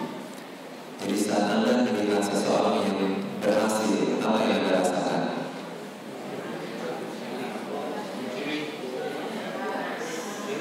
Envy, Yeah? jealous. Jealous. When you see someone successful, someone who is successful, mostly people feel jealousy. Jadi saat Anda melihat orang yang berhasil, kebanyakan orang-orang merasa iri. Nothing happens without causes. Tidak ada hal yang terjadi tanpa ada sebabnya. Why are they successful? Mengapa mereka berhasil? Because of their karma. Karena karma mereka. There are two karma, past karma and present karma. Ada dua karma, karma masa lampau dan karma masa sekarang. Because of these two karma, they become a successful person. Karena didukung oleh dua karma ini, mereka menjadi orang yang berhasil sukses. So we all need to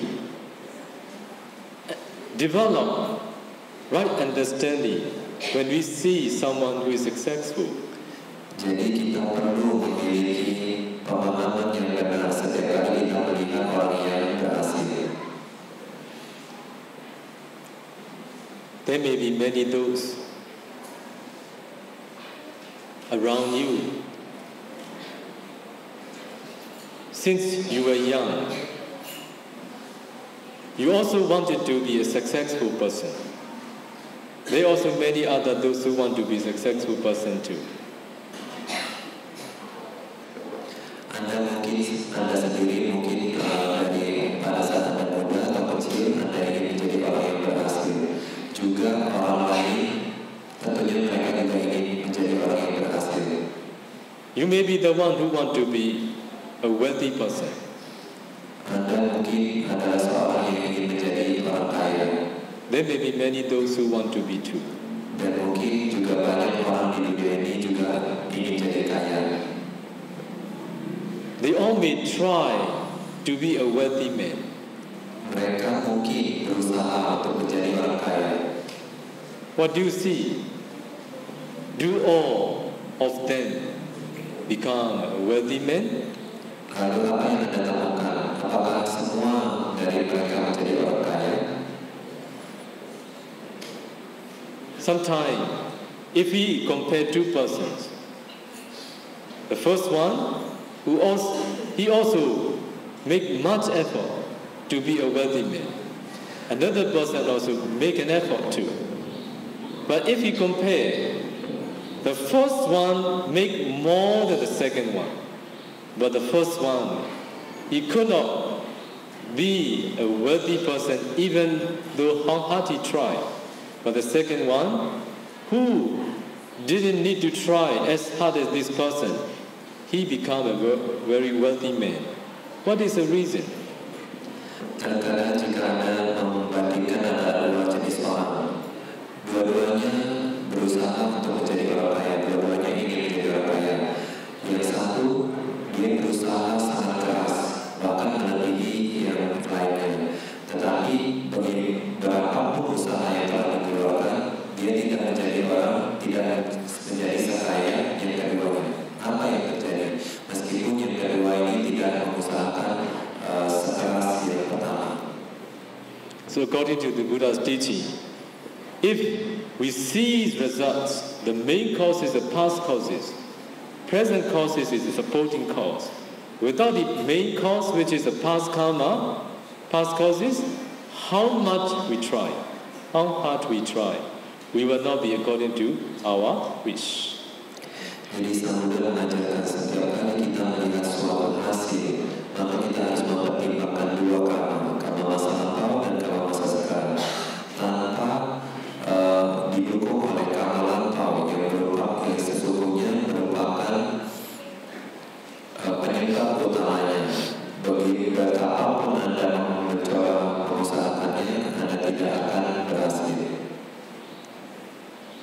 So if someone has accumulated wholesome karma such as offering very much in his or her past life, so if we make an effort in this very life, because of the supporting of present karma, because of having the past main cause, so they become a worthy man.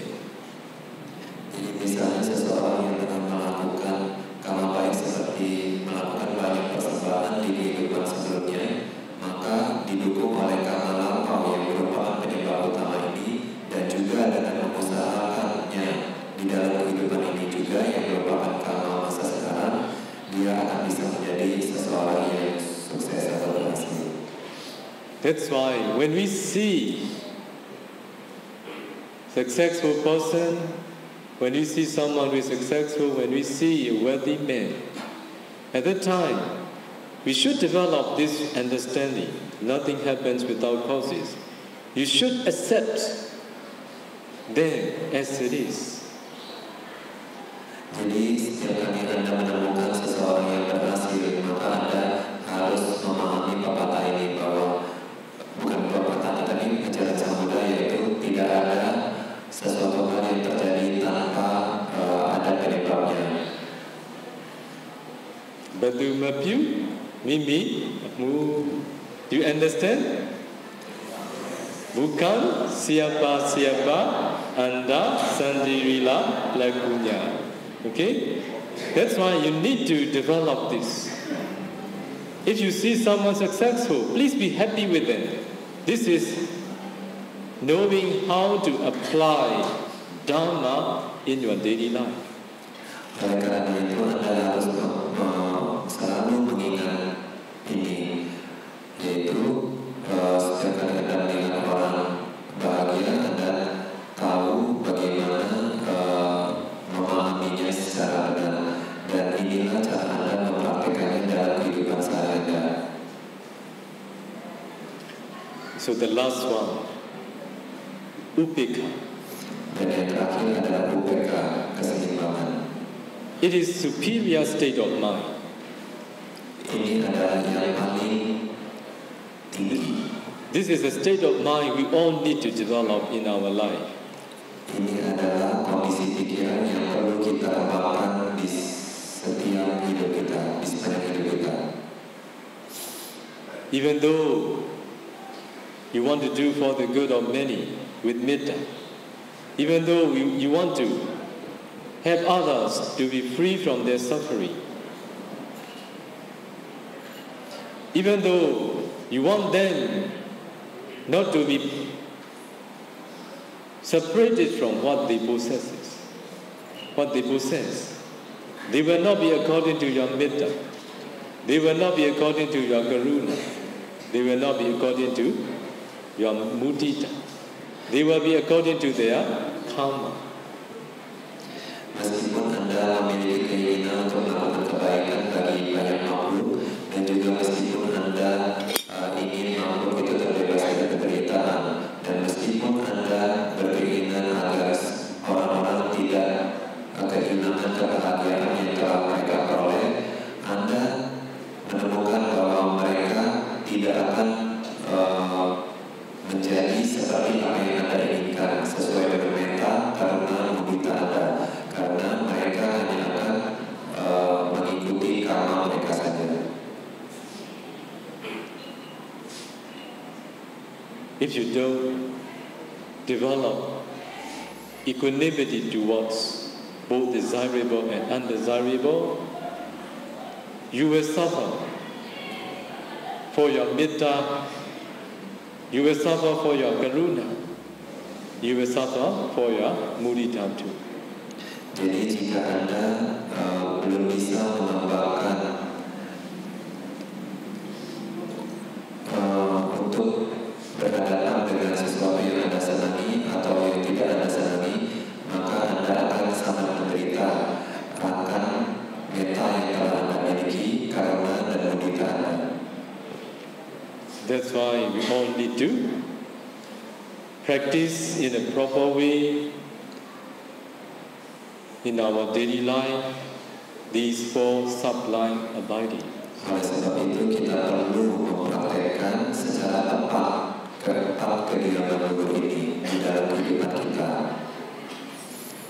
So doing for the good of others means doing the way they can do that. This is the way of accepting their capability. Jadi melakukan demi kebahagiaan orang lain adalah dengan melakukan sesuai dengan apa yang mereka mampu lakukan. Yaitu dengan kata lain, ini merupakan cara suatu seni dalam menerima. When we see suffering beings, understanding that nothing happens without causes, even though we try to help them to be free from suffering, if they can't be according to our compassion, according to our metta, we need to accept them. Jadi terkadang Anda menemukan seorang makhluk yang menderita, meskipun Anda telah berusaha untuk menolong mereka sesuai dengan metta dan karuna Anda, terkadang mereka belum bisa atau mereka belum bisa lolos dari penderitaan mereka. In the same way, when we see successful persons as nothing happens without causes, we need to accept. We need to develop happiness of seeing their success. This is a way of accepting their. This is a way of accepting. This is a way of practicing the art of acceptance. Jadi juga selamanya pada saat Anda melihat orang yang berhasil atau orang yang bahagia dengan mengingat bahwa tidak ada hal yang terjadi tanpa ada penyebabnya, Anda juga dapat menerima kebahagiaan orang lain, sehingga ini juga merupakan suatu pengembangan latihan dalam menerima.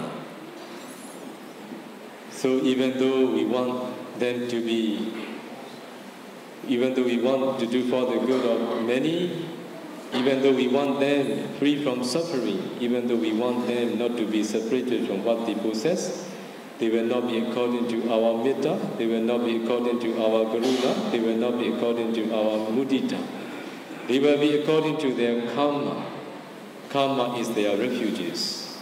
With this understanding, we all need to develop equanimity towards them. This is also the art of acceptance.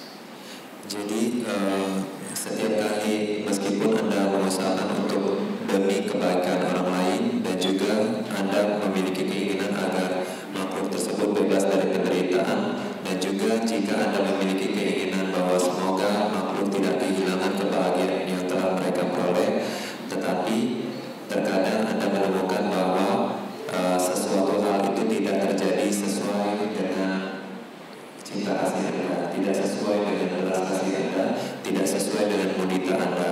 Oleh sebab itu kita perlu menerima kondisi mereka, karena sesuatu hal terjadi tidak terjadi tanpa ada sebabnya. Ini juga merupakan suatu seni dalam menerima. Anda mengembangkan seni menerima. Understanding that nobody did just because of ripening of our karma, you all may all be able to practice the acceptance, which is an art for the rest of your life. Semoga dengan memahami bahwa segala sesuatu itu bukan terjadi karena orang lain, tetapi hanya terjadi karena sendiri. Dengan memahami ini, semoga Anda dapat mengembangkan suatu seni dalam menerima dalam kehidupan Anda. May you all be able to live peacefully, and may you all be able to lead a better life. Semoga Anda dapat membuat hidup Anda menjadi damai, dan semoga Anda dapat hidup lebih baik.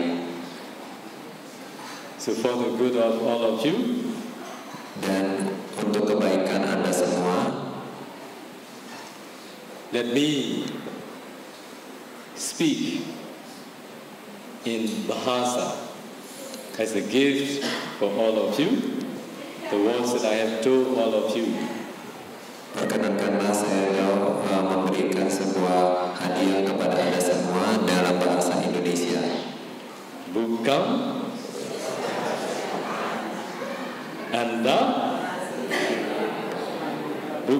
siapa-siapa Anda sendirilah pelakunya.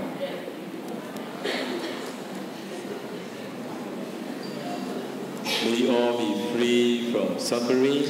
Semoga Anda terbebas dari segala penderitaan. May all be able to realize the Dhamma in this very life. Semoga Anda dapat merealisasi Dhamma di kehidupan ini juga. Sadhu, sadhu, sadhu. Good night, Sayadaw. I hope tonight you very well. And Buddha should you and we all. Namo Buddhaya.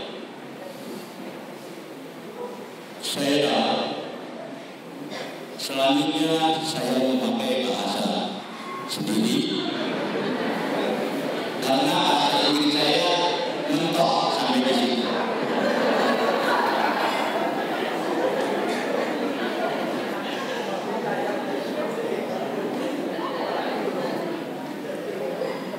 Ya, silakan Pak. Yang saya akan tanyakan, ini masih di dalam benak pemikiran kami. Pernah saya sering dengar mendapat di dalam majalah Myanmar mayoritas Buddhis, atau dengan kata lain Myanmar negara Buddhis. Apakah betul di dalam negara Buddhis di Myanmar itu apabila satu keluarga yang sudah mempunyai putra dan putrinya di dalam kurun usia tertentu, apakah itu diharuskan untuk memasuki anggota sangga atau menjalani kebiduan? Mohon penjelasannya dari yang mulia saya. Terima kasih. Namo Buddhaya.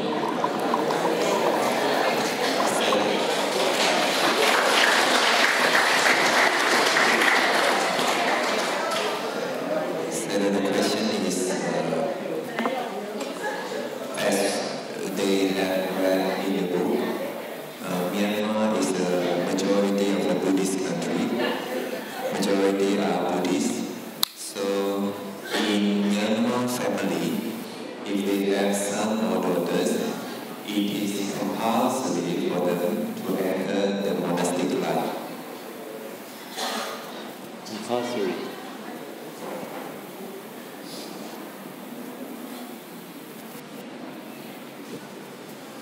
Compulsory means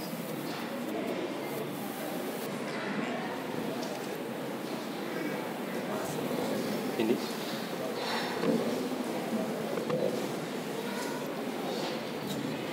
Myanmar is a Buddhist country.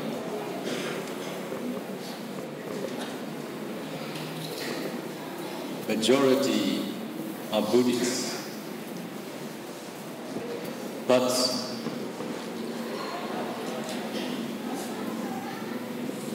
not that they must enter the order,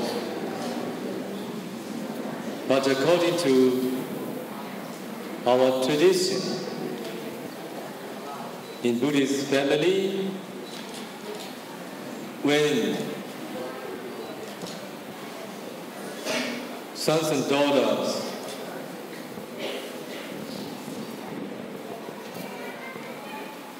reach to a certain age, they used to ordain, they used to live ordained life temporarily. This is what is really happening in our country. Not all those who live ordained life permanently, but some. Many are those who live ordained life just for temporary only. Jadi adalah benar bahwa Myanmar adalah negara Buddhis yang mana mayoritas adalah Buddhis. Tetapi di keluarga Buddhis Myanmar itu tidak harus masuk sebagai anggota sangha.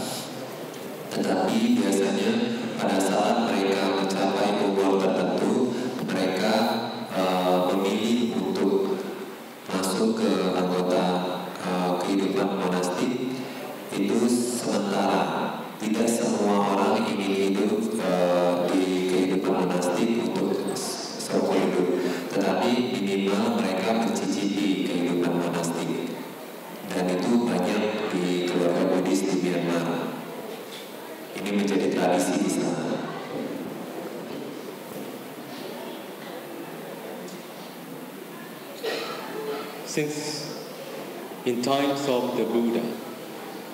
Those who could renounce the world, those who decided to live ordained life, because of their sense of urgency, they renounced the world.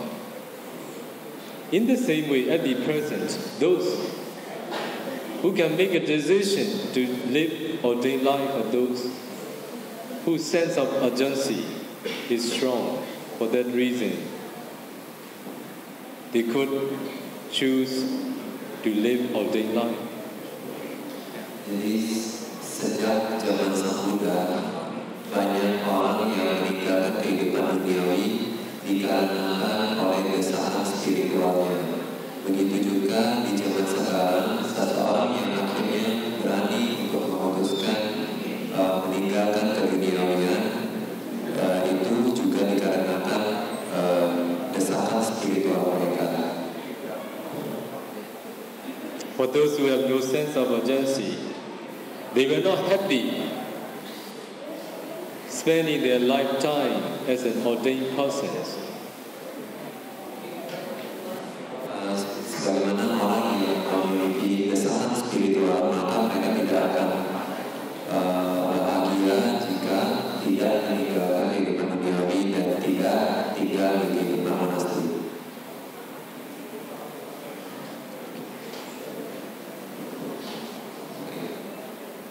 Anyone else? Ada yang bertanya lagi?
Interrupt their life or influence their life. So participate in their life, in their life's issue. So even in this hall, maybe there are people who believe in such point of view. So how is, according to the Buddhist point of view, how it should be?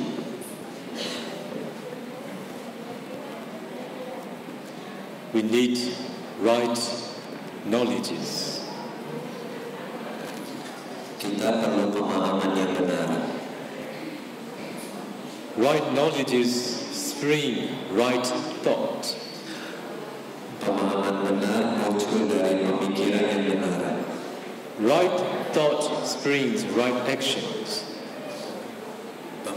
Pemikiran benar akan melahirkan tindakan yang benar. Only when we have right actions, we will see the proper result. Jika saat kita melakukan tindakan yang benar, maka kita akan melihat hasil yang benar. Buddha had taught the Dharma, expounded the Dharma by his direct knowledge, not by imagination, but by his direct knowledge. Buddha telah merealisasi Dhamma hanya dikarenakan penembusan langsung atau pengetahuan langsungnya. Also the Dharma he had penetrated. The Dharma he had taught is what we can practice. Juga Dharma maju lagi.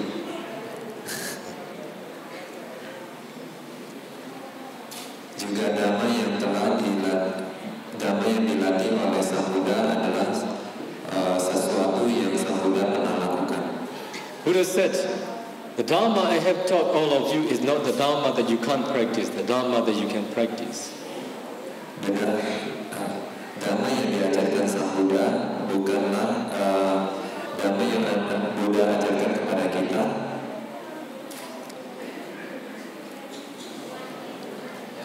Dhamma yang Buddha ajarkan kepada kita bukanlah Dhamma yang tidak bisa kita lakukan, tetapi Dhamma yang sebetulnya sudah yang bisa kita lakukan. So, the Buddha had penetrated many of his uncountable past lives with his direct knowledge. Jadi Buddha adalah seorang yang telah menembus atau yang menembus kehidupan lampaunya yang banyak.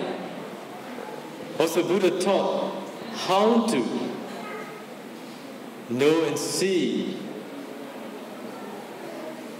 individual past life.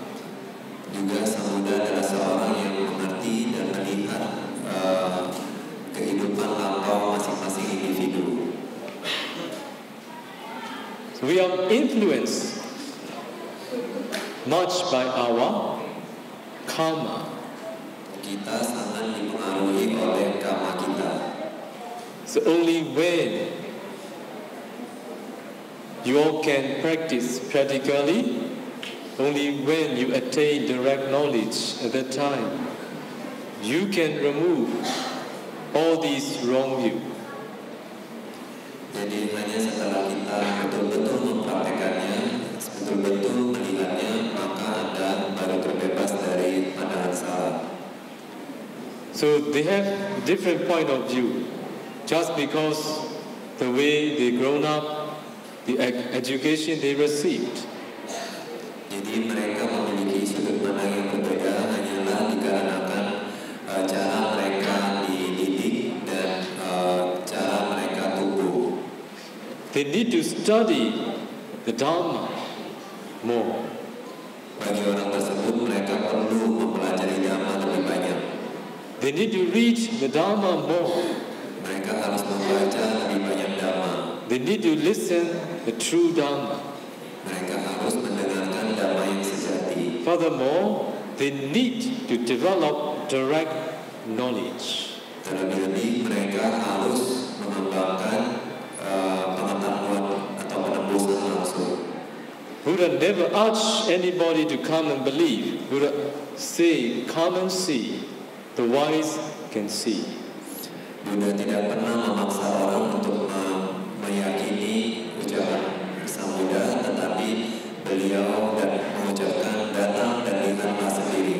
Orang yang bijaksana dapat melihatnya. So in your question, I see your metta.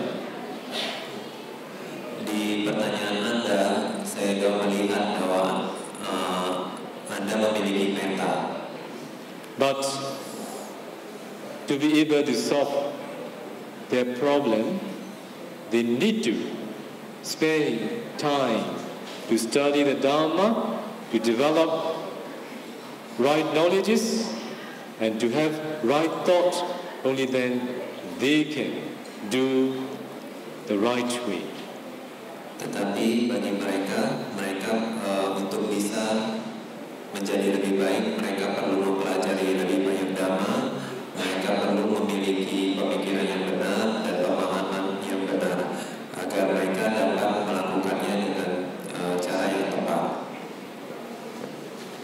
Okay? Oke. Idam me punyam. Idam me punyam.